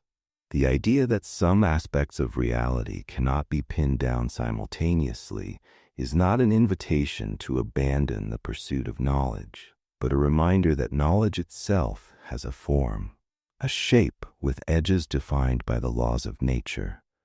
Those edges are not signs of failure. They are part of the design. In respecting them, we do not limit ourselves. We align ourselves with the structure of the universe, and in doing so, we learn to see more clearly what is truly there. Chapter 8. How the Principle Shapes Atoms and the Universe. From the smallest bound systems in nature to the largest gravitationally stable objects in the cosmos, the uncertainty principle leaves its imprint. It is not an occasional player in the theater of physical law. It is part of the script. Without it, the architecture of matter would be unrecognizable. The stability of atoms, the properties of solids, the size of stars, and the very existence of certain astronomical bodies all depend on the same rule that limits how precisely position and momentum can be defined together. The principle is as present in the quiet geometry of an atom's electron cloud as it is in the crushing heart of a neutron star. At the atomic level, the uncertainty principle is inseparable from the stability of matter. In a purely classical world, an electron orbiting a nucleus would be in constant acceleration, and any accelerating charge radiates energy. This loss would cause the electron to spiral inward, collapsing into the nucleus in an unimaginably short time. The uncertainty principle provides a natural counterbalance. Confining an electron close to the nucleus reduces the uncertainty in its position, but this necessarily increases the uncertainty in its momentum. In quantum mechanics, that increase in momentum corresponds to higher kinetic energy. At very small distances, the kinetic energy becomes so large that it counteracts the electrostatic pull of the nucleus, preventing further collapse. The lowest energy configuration, the atom's ground state, is a delicate balance between the attractive Coulomb force and the repulsive effect of momentum uncertainty. This same balance determines the characteristic size of atoms. The Bohr radius, derived in early quantum theory, can be estimated by equating the energy from the electron's confinement, a product of uncertainty and momentum, with the energy of electrostatic attraction. The numerical match between this theoretical size and the size inferred from spectroscopy and scattering experiments is one of the earliest confirmations that the uncertainty principle was more than an abstract mathematical statement. It was a structural element of the atomic world. In molecules, the principle shapes the chemical bonds that hold matter together. Electrons shared between atoms are described by wave functions that extend across the bonded atoms. The extent of these wave functions in space and their corresponding spread in momentum determine the energy levels available for bonding. Without the uncertainty principle, electrons could simply sit motionless between nuclei, or conversely, they could collapse into infinitesimally small regions, both of which would destroy the balance necessary for stable chemistry. The flexibility and directionality of chemical bonds, the properties that allow for the complexity of life's molecular machinery, depend on the interplay between confinement in position and freedom in momentum. The principle also influences the behavior of solids. In metals, for example, conduction electrons move in a lattice of atomic nuclei. Even at absolute zero, these electrons occupy a distribution of momentum states determined by the Pauli exclusion principle, which itself operates within the constraints of Heisenberg's uncertainty relation. The finite volume of the crystal lattice imposes limits on how closely the electrons can be localized, ensuring a spread in momentum that defines the so-called Fermi energy. This Fermi energy governs many properties of the metal, including its heat capacity at low temperatures and its electrical conductivity. When we scale up from atoms and solids to astrophysical objects, the uncertainty principle continues to act, often in surprising ways. White dwarf stars are a prime example. These stellar remnants are composed of nuclei embedded in a sea of electrons. The mass of the star is enormous, and gravity tries relentlessly to compress it into a smaller radius. But electrons, like all fermions, cannot occupy the same quantum state as one another, a rule enforced in practice by their spatial confinement and the corresponding spread in momentum required by the uncertainty principle. This spread generates what is called electron degeneracy pressure, an outward force that halts the star's collapse. The balance between gravity and degeneracy pressure sets a limit on how massive a white dwarf can be before it can no longer support itself. This limit, calculated by Subramanian Chandrasekhar, is about 1.4 times the mass of the Sun. Above this mass, the electrons are forced to such high momenta that the relativistic effects become dominant, and the star can no longer remain stable as a white dwarf. In such cases, collapse continues, leading to a neutron star or a black hole. Neutron stars represent another extraordinary application of the uncertainty principle. They are even denser than white dwarfs, with matter compressed to the point that protons and electrons have merged into neutrons. Here, it is the degeneracy pressure of neutrons, again arising from the combination of the exclusion principle and the uncertainty principle, that resists gravity. The confinement of neutrons to volumes on the order of a few femtometers means their momentum spread is enormous, creating the tremendous internal pressures that allow neutron stars to exist. These pressures are so extreme that a single teaspoon of neutron star material would weigh billions of tons on Earth. Beyond individual stars, the uncertainty principle subtly shapes the behavior of the universe itself. In quantum field theory, the fields that fill space cannot be perfectly still, even in their lowest energy state. The principle demands fluctuations in their values and their rates of change, leading to what is called zero-point energy. These vacuum fluctuations have measurable consequences, such as the Casimir effect, in which two uncharged metal plates placed very close together experience an attractive force due to the alteration of vacuum modes between them. In cosmology, similar fluctuations in the early universe are thought to have seeded the distribution of matter that would later grow into galaxies and clusters. The faint ripples in the cosmic microwave background radiation bear the imprint of these quantum fluctuations, stretched to cosmic scales by inflation. In particle physics, the uncertainty principle enables the fleeting existence of virtual particles, particle-antiparticle pairs that pop in and out of existence within the time allowed by the energy-time uncertainty relation. While they cannot be directly observed, their effects are real and measurable. They contribute to shifts in energy levels in atoms, influence the magnetic moment of the electron, and play roles in the forces between quarks inside protons and neutrons. Even black holes are not exempt from the reach of the uncertainty principle. In Stephen Hawking's analysis, quantum fluctuations near the event horizon allow for the emission of radiation, slowly causing the black hole to lose mass over time. This Hawking radiation is a subtle consequence of combining quantum mechanics with general relativity, and the uncertainty principle is part of the foundation on which the calculation rests. Without the vacuum fluctuations enforced by uncertainty, the steady evaporation of black holes would not occur. In each of these cases, atoms, solids, stars, the vacuum itself, the uncertainty principle is not an incidental detail.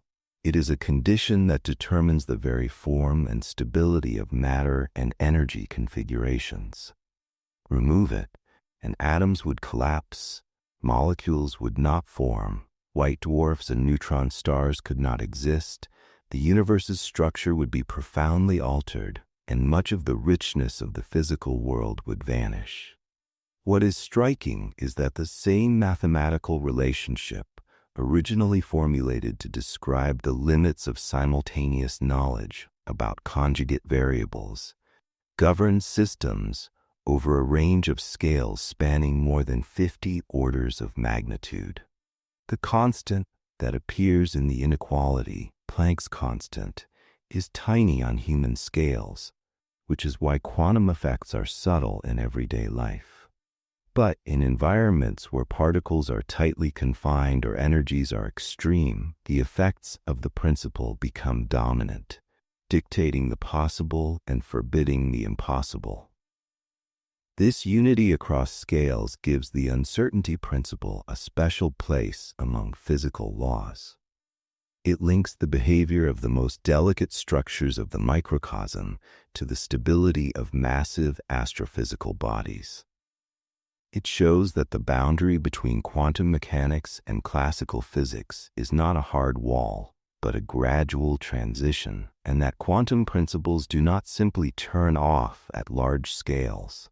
They shape the macroscopic world indirectly through the conditions they impose at the smallest levels. And perhaps in stepping back from the detail, there is a deeper appreciation to be found. The uncertainty principle is a reminder that the laws of nature are not compartmentalized. The same constraints that determine the size of a hydrogen atom also help decide the fate of dying stars. It is a thread woven through the fabric of reality, binding the near and the far, the small and the vast, into a single, coherent tapestry. In seeing how it shapes both atoms and the universe, we are reminded that the physical world is continuous in its logic, and that our place within it is connected to the same principles that govern the most distant reaches of space. Chapter 9.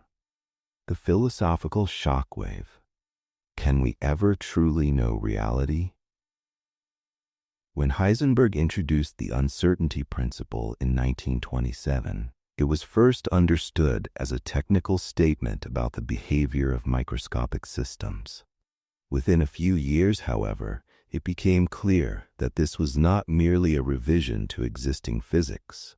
It was a challenge to the deepest philosophical assumptions about the nature of reality and the limits of human knowledge. Physicists had long taken for granted that the world existed in a completely definite state at all times, and that science's job was simply to discover that state with greater and greater precision.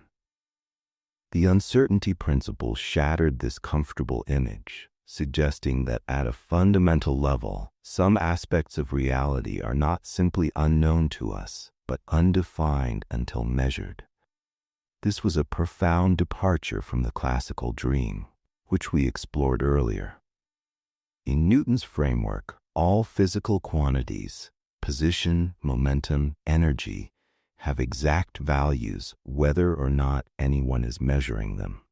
The job of a physicist is to design experiments that reveal these values without significant error. The uncertainty principle tells us that for certain pairs of properties, such as position and momentum, nature itself does not permit them to be simultaneously definite.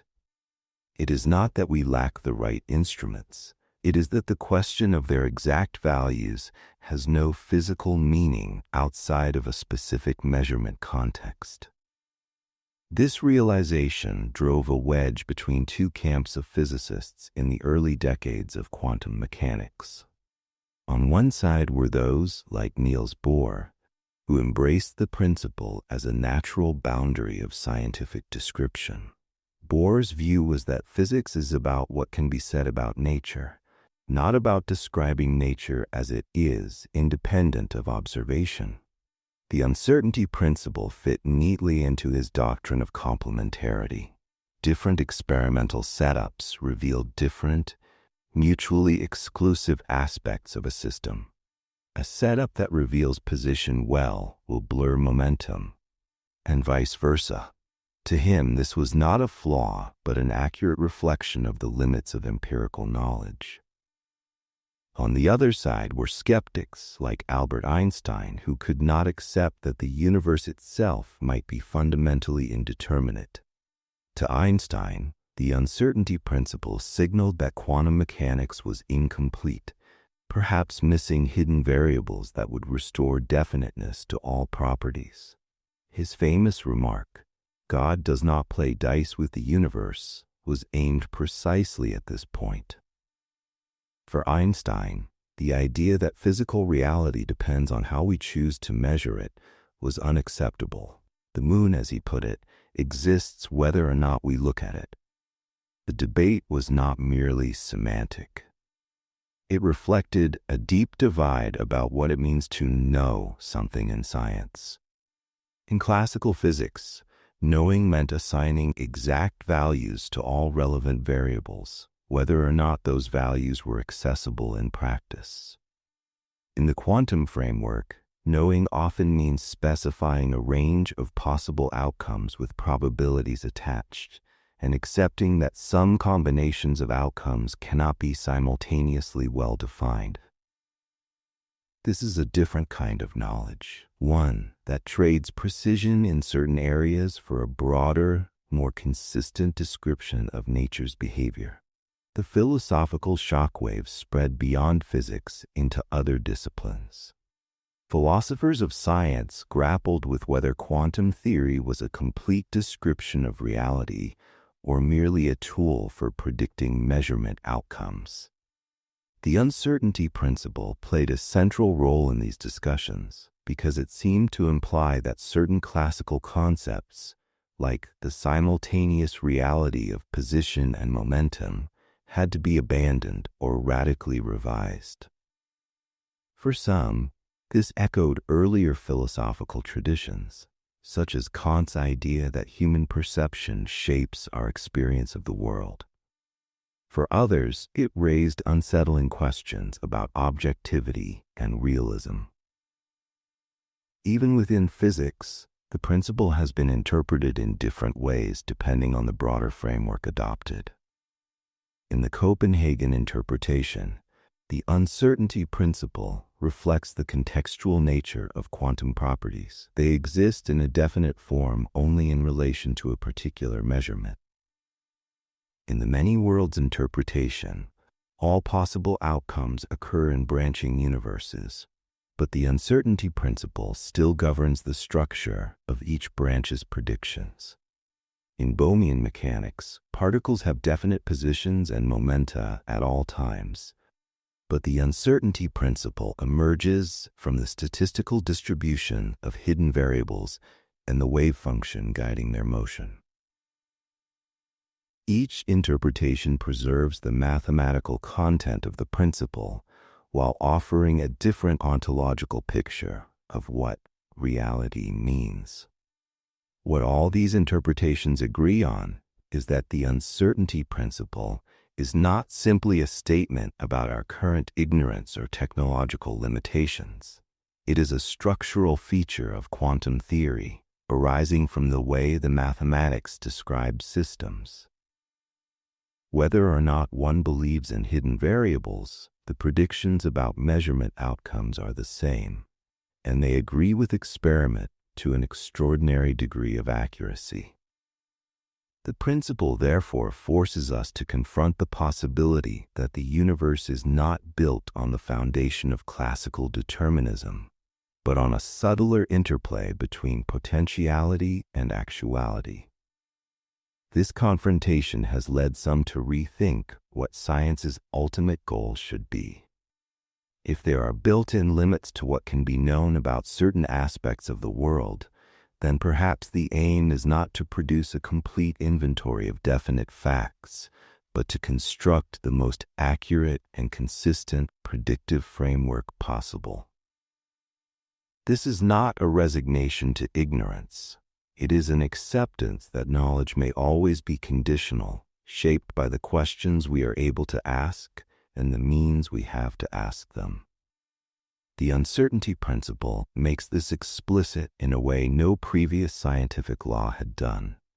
It also challenges our everyday intuition about reality. We are used to thinking of objects as having properties that exist independently of whether we measure them. A chair has a definite position in the room, whether or not we look at it. A car has a definite speed, whether or not we check the speedometer. Quantum mechanics complicates this intuition. At the microscopic level, certain properties simply do not have definite values until they are measured. Between measurements, the system evolves in a way that preserves the overall probabilistic structure, but without committing to specific values for non-commuting observables.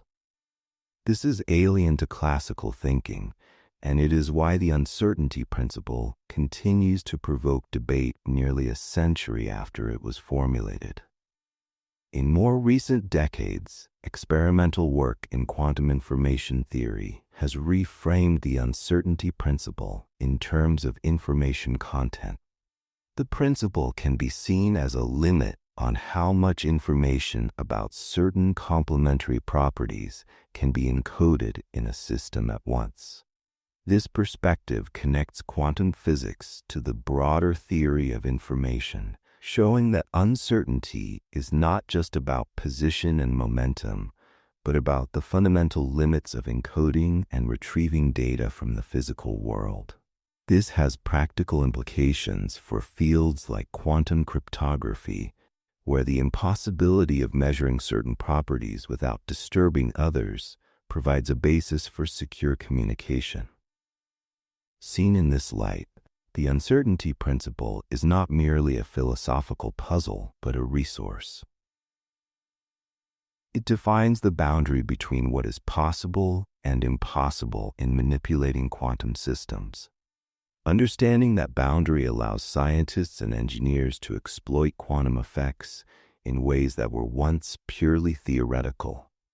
Quantum key distribution, quantum sensing, and quantum computation all rely, in one way or another, on the same structural constraints that the uncertainty principle expresses. Still, the philosophical questions remain, and they are unlikely to be resolved to everyone's satisfaction. Can we say that quantum mechanics describes reality as it is, or only as it appears in the context of measurement? Is there a deeper layer of description that would restore a more classical picture, or is indeterminacy fundamental? These questions echo through the history of the subject, from the heated Bohr-Einstein debates to contemporary discussions in the philosophy of science. The uncertainty principle stands at the center of these debates, a constant reminder that our theories are not just about what exists, but about how existence can be meaningfully described. For those willing to accept its implications, the principle invites a humbler view of our relationship to the universe. It suggests that reality is not a static set of facts waiting to be cataloged, but a dynamic interplay between the systems we study and the tools we use to study them. The limits it imposes are not arbitrary walls, but signposts pointing toward the shape of a deeper order, one in which the act of inquiry is woven into the fabric of what is being inquired about. And perhaps that is the enduring philosophical shockwave of Heisenberg's insight. It is not that the uncertainty principle denies us knowledge, it is that it redefines what it means to know. In doing so, it asks us to live with the idea that certainty is not the ultimate prize, and that the most complete picture we can have of reality will always leave some aspects open, indefinite, and intertwined with our own acts of observation. If this feels unsettling, it may be because it touches something larger than physics, a reminder that the unknown is not merely what we have yet to discover, but a permanent and essential part of the world we inhabit. Chapter 10. Living with Uncertainty. Lessons Beyond Physics. The uncertainty principle is, first and foremost, a law of physics. It arose from the effort to describe atoms, electrons, and photons with accuracy, and it remains embedded in the mathematical fabric of quantum theory. Yet over the decades, it has taken on a broader resonance, influencing the way scientists and non-scientists alike think about knowledge, limits, and the relationship between what exists and what can be known. The principle's reach into philosophy is no accident. It challenges some of the oldest and most deeply rooted assumptions about the nature of reality and our place within it. In the laboratory, the uncertainty principle is precise, quantifiable, and testable. It sets exact limits on the product of uncertainties for pairs of non-commuting variables. Physicists use it daily in designing experiments, in setting expectations for measurement precision, and in interpreting the behavior of quantum systems. In this domain, it is no more mystical than the conservation of energy or the invariance of the speed of light. It is a rule about how the world works, written into the equations. Yet the implications of that rule do not stop at the lab door. The principle tells us that certain kinds of information about the world cannot be held together in perfect form. You can refine your knowledge of one property, but only at the cost of letting another become less precise. This trade-off is not a reflection of human frailty. It is a reflection of the world's structure. In the quantum realm, the sharpness of one view blurs another. The completeness of one description requires the incompleteness of its complement. Living with such a rule is straightforward when one is calculating electron diffraction patterns or designing a quantum sensor. It becomes more challenging when one confronts its philosophical implications. In classical thinking, reality is composed of facts that are true whether or not we know them. In the quantum framework, reality contains aspects that are defined only in relation to the measurements we choose to perform.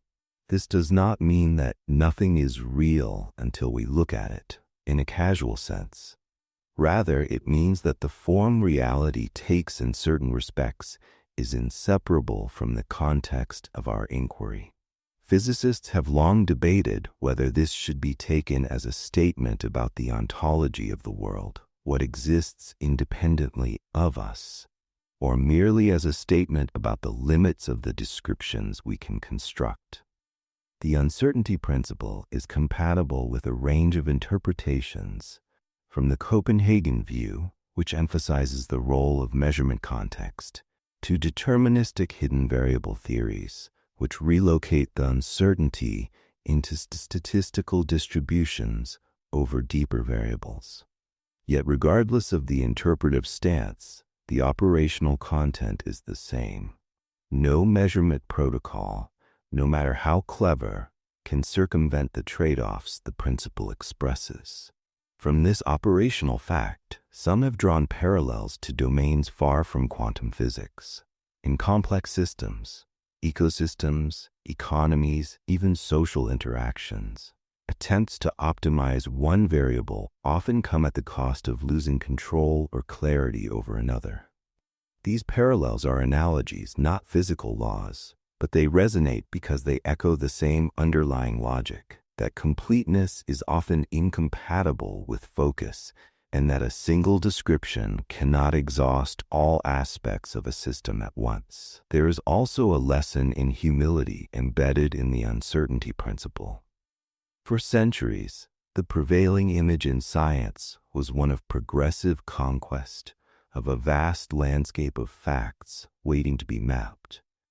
Each improvement in instrument and method promised to push the frontier outward, shrinking the territory of the unknown. The uncertainty principle shows that some boundaries are not frontiers in this sense. They are structural features. They do not recede when approached. They remain where they are, defining the shape of what can be known, even as our knowledge within that shape grows. This recognition has not diminished the ambition of science. On the contrary, it has sharpened it. Knowing where the limits lie allows for more intelligent exploration. Just as a sailor who knows the positions of reefs can chart a safer course, the physicist who understands uncertainty can design experiments that work with, rather than against, the structure of the quantum world.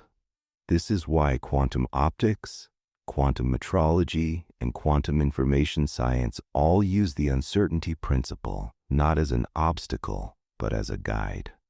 One of the most striking examples of this is in quantum cryptography. The impossibility of measuring certain properties without disturbing others is the foundation for secure key distribution protocols. Any attempt by an eavesdropper to extract information inevitably alters the state being transmitted, revealing the intrusion. Here, the uncertainty principle becomes a security feature, a law of nature that protects information. In such applications, the principle is not just tolerated, it is actively harnessed. Another example is in precision measurement, where researchers have learned to shape uncertainty through the creation of squeezed states of light or matter. By deliberately increasing the uncertainty in one variable to decrease it in another, they push sensitivity in the desired measurement channel to levels that would otherwise be impossible. In gravitational wave detection, this has meant the difference between a barely detectable signal and a clear, confirmable event. These applications are reminders that limits can be transformed into tools when they are understood deeply enough. For all these practical successes, the uncertainty principle retains a certain conceptual unease. It is a limit that feels personal because it is tied to the very act of asking questions about the world. In quantum mechanics, what we choose to measure influences what we can meaningfully say about a system afterward. This interdependence of question and answer challenges the idea that our observations are entirely separate from the phenomena we observe.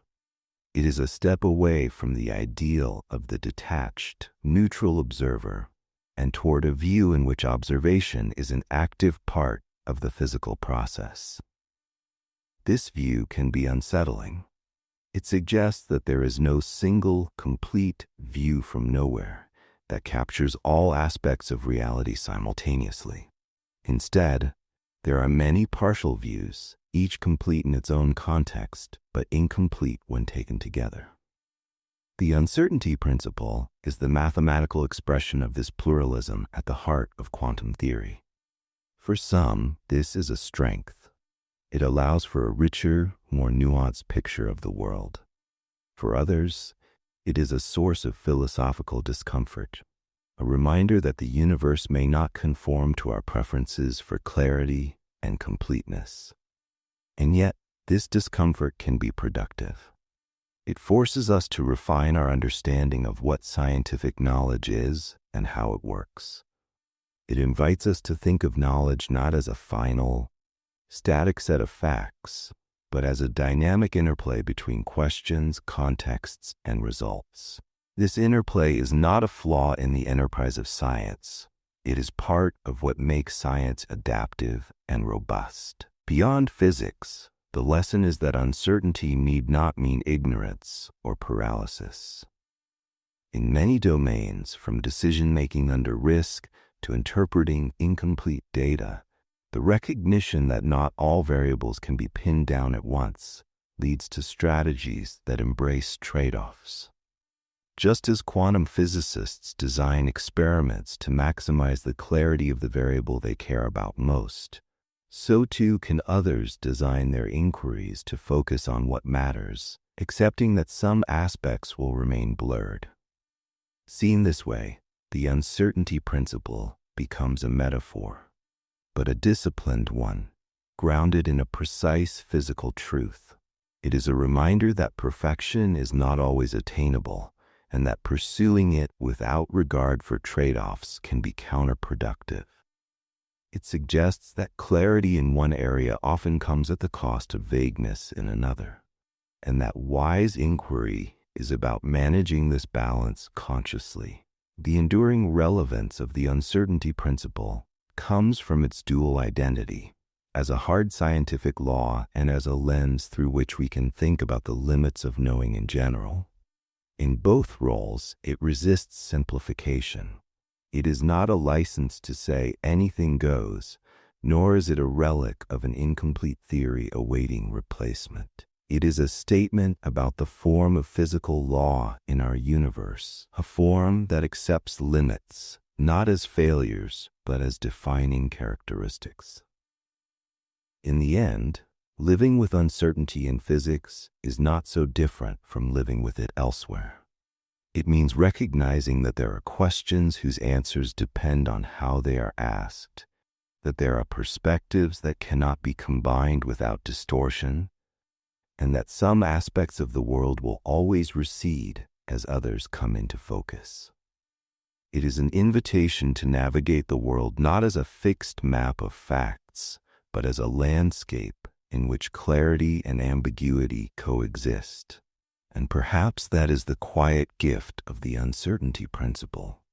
It tells us that the universe is structured in a way that resists total capture, that leaves space for surprise, and that ties the act of knowing to the fabric of what is known. In accepting that, we might find not just a scientific truth, but a way of approaching the unknown with respect, and with a curiosity that is sharpened rather than dulled by the knowledge that some mysteries are here to stay.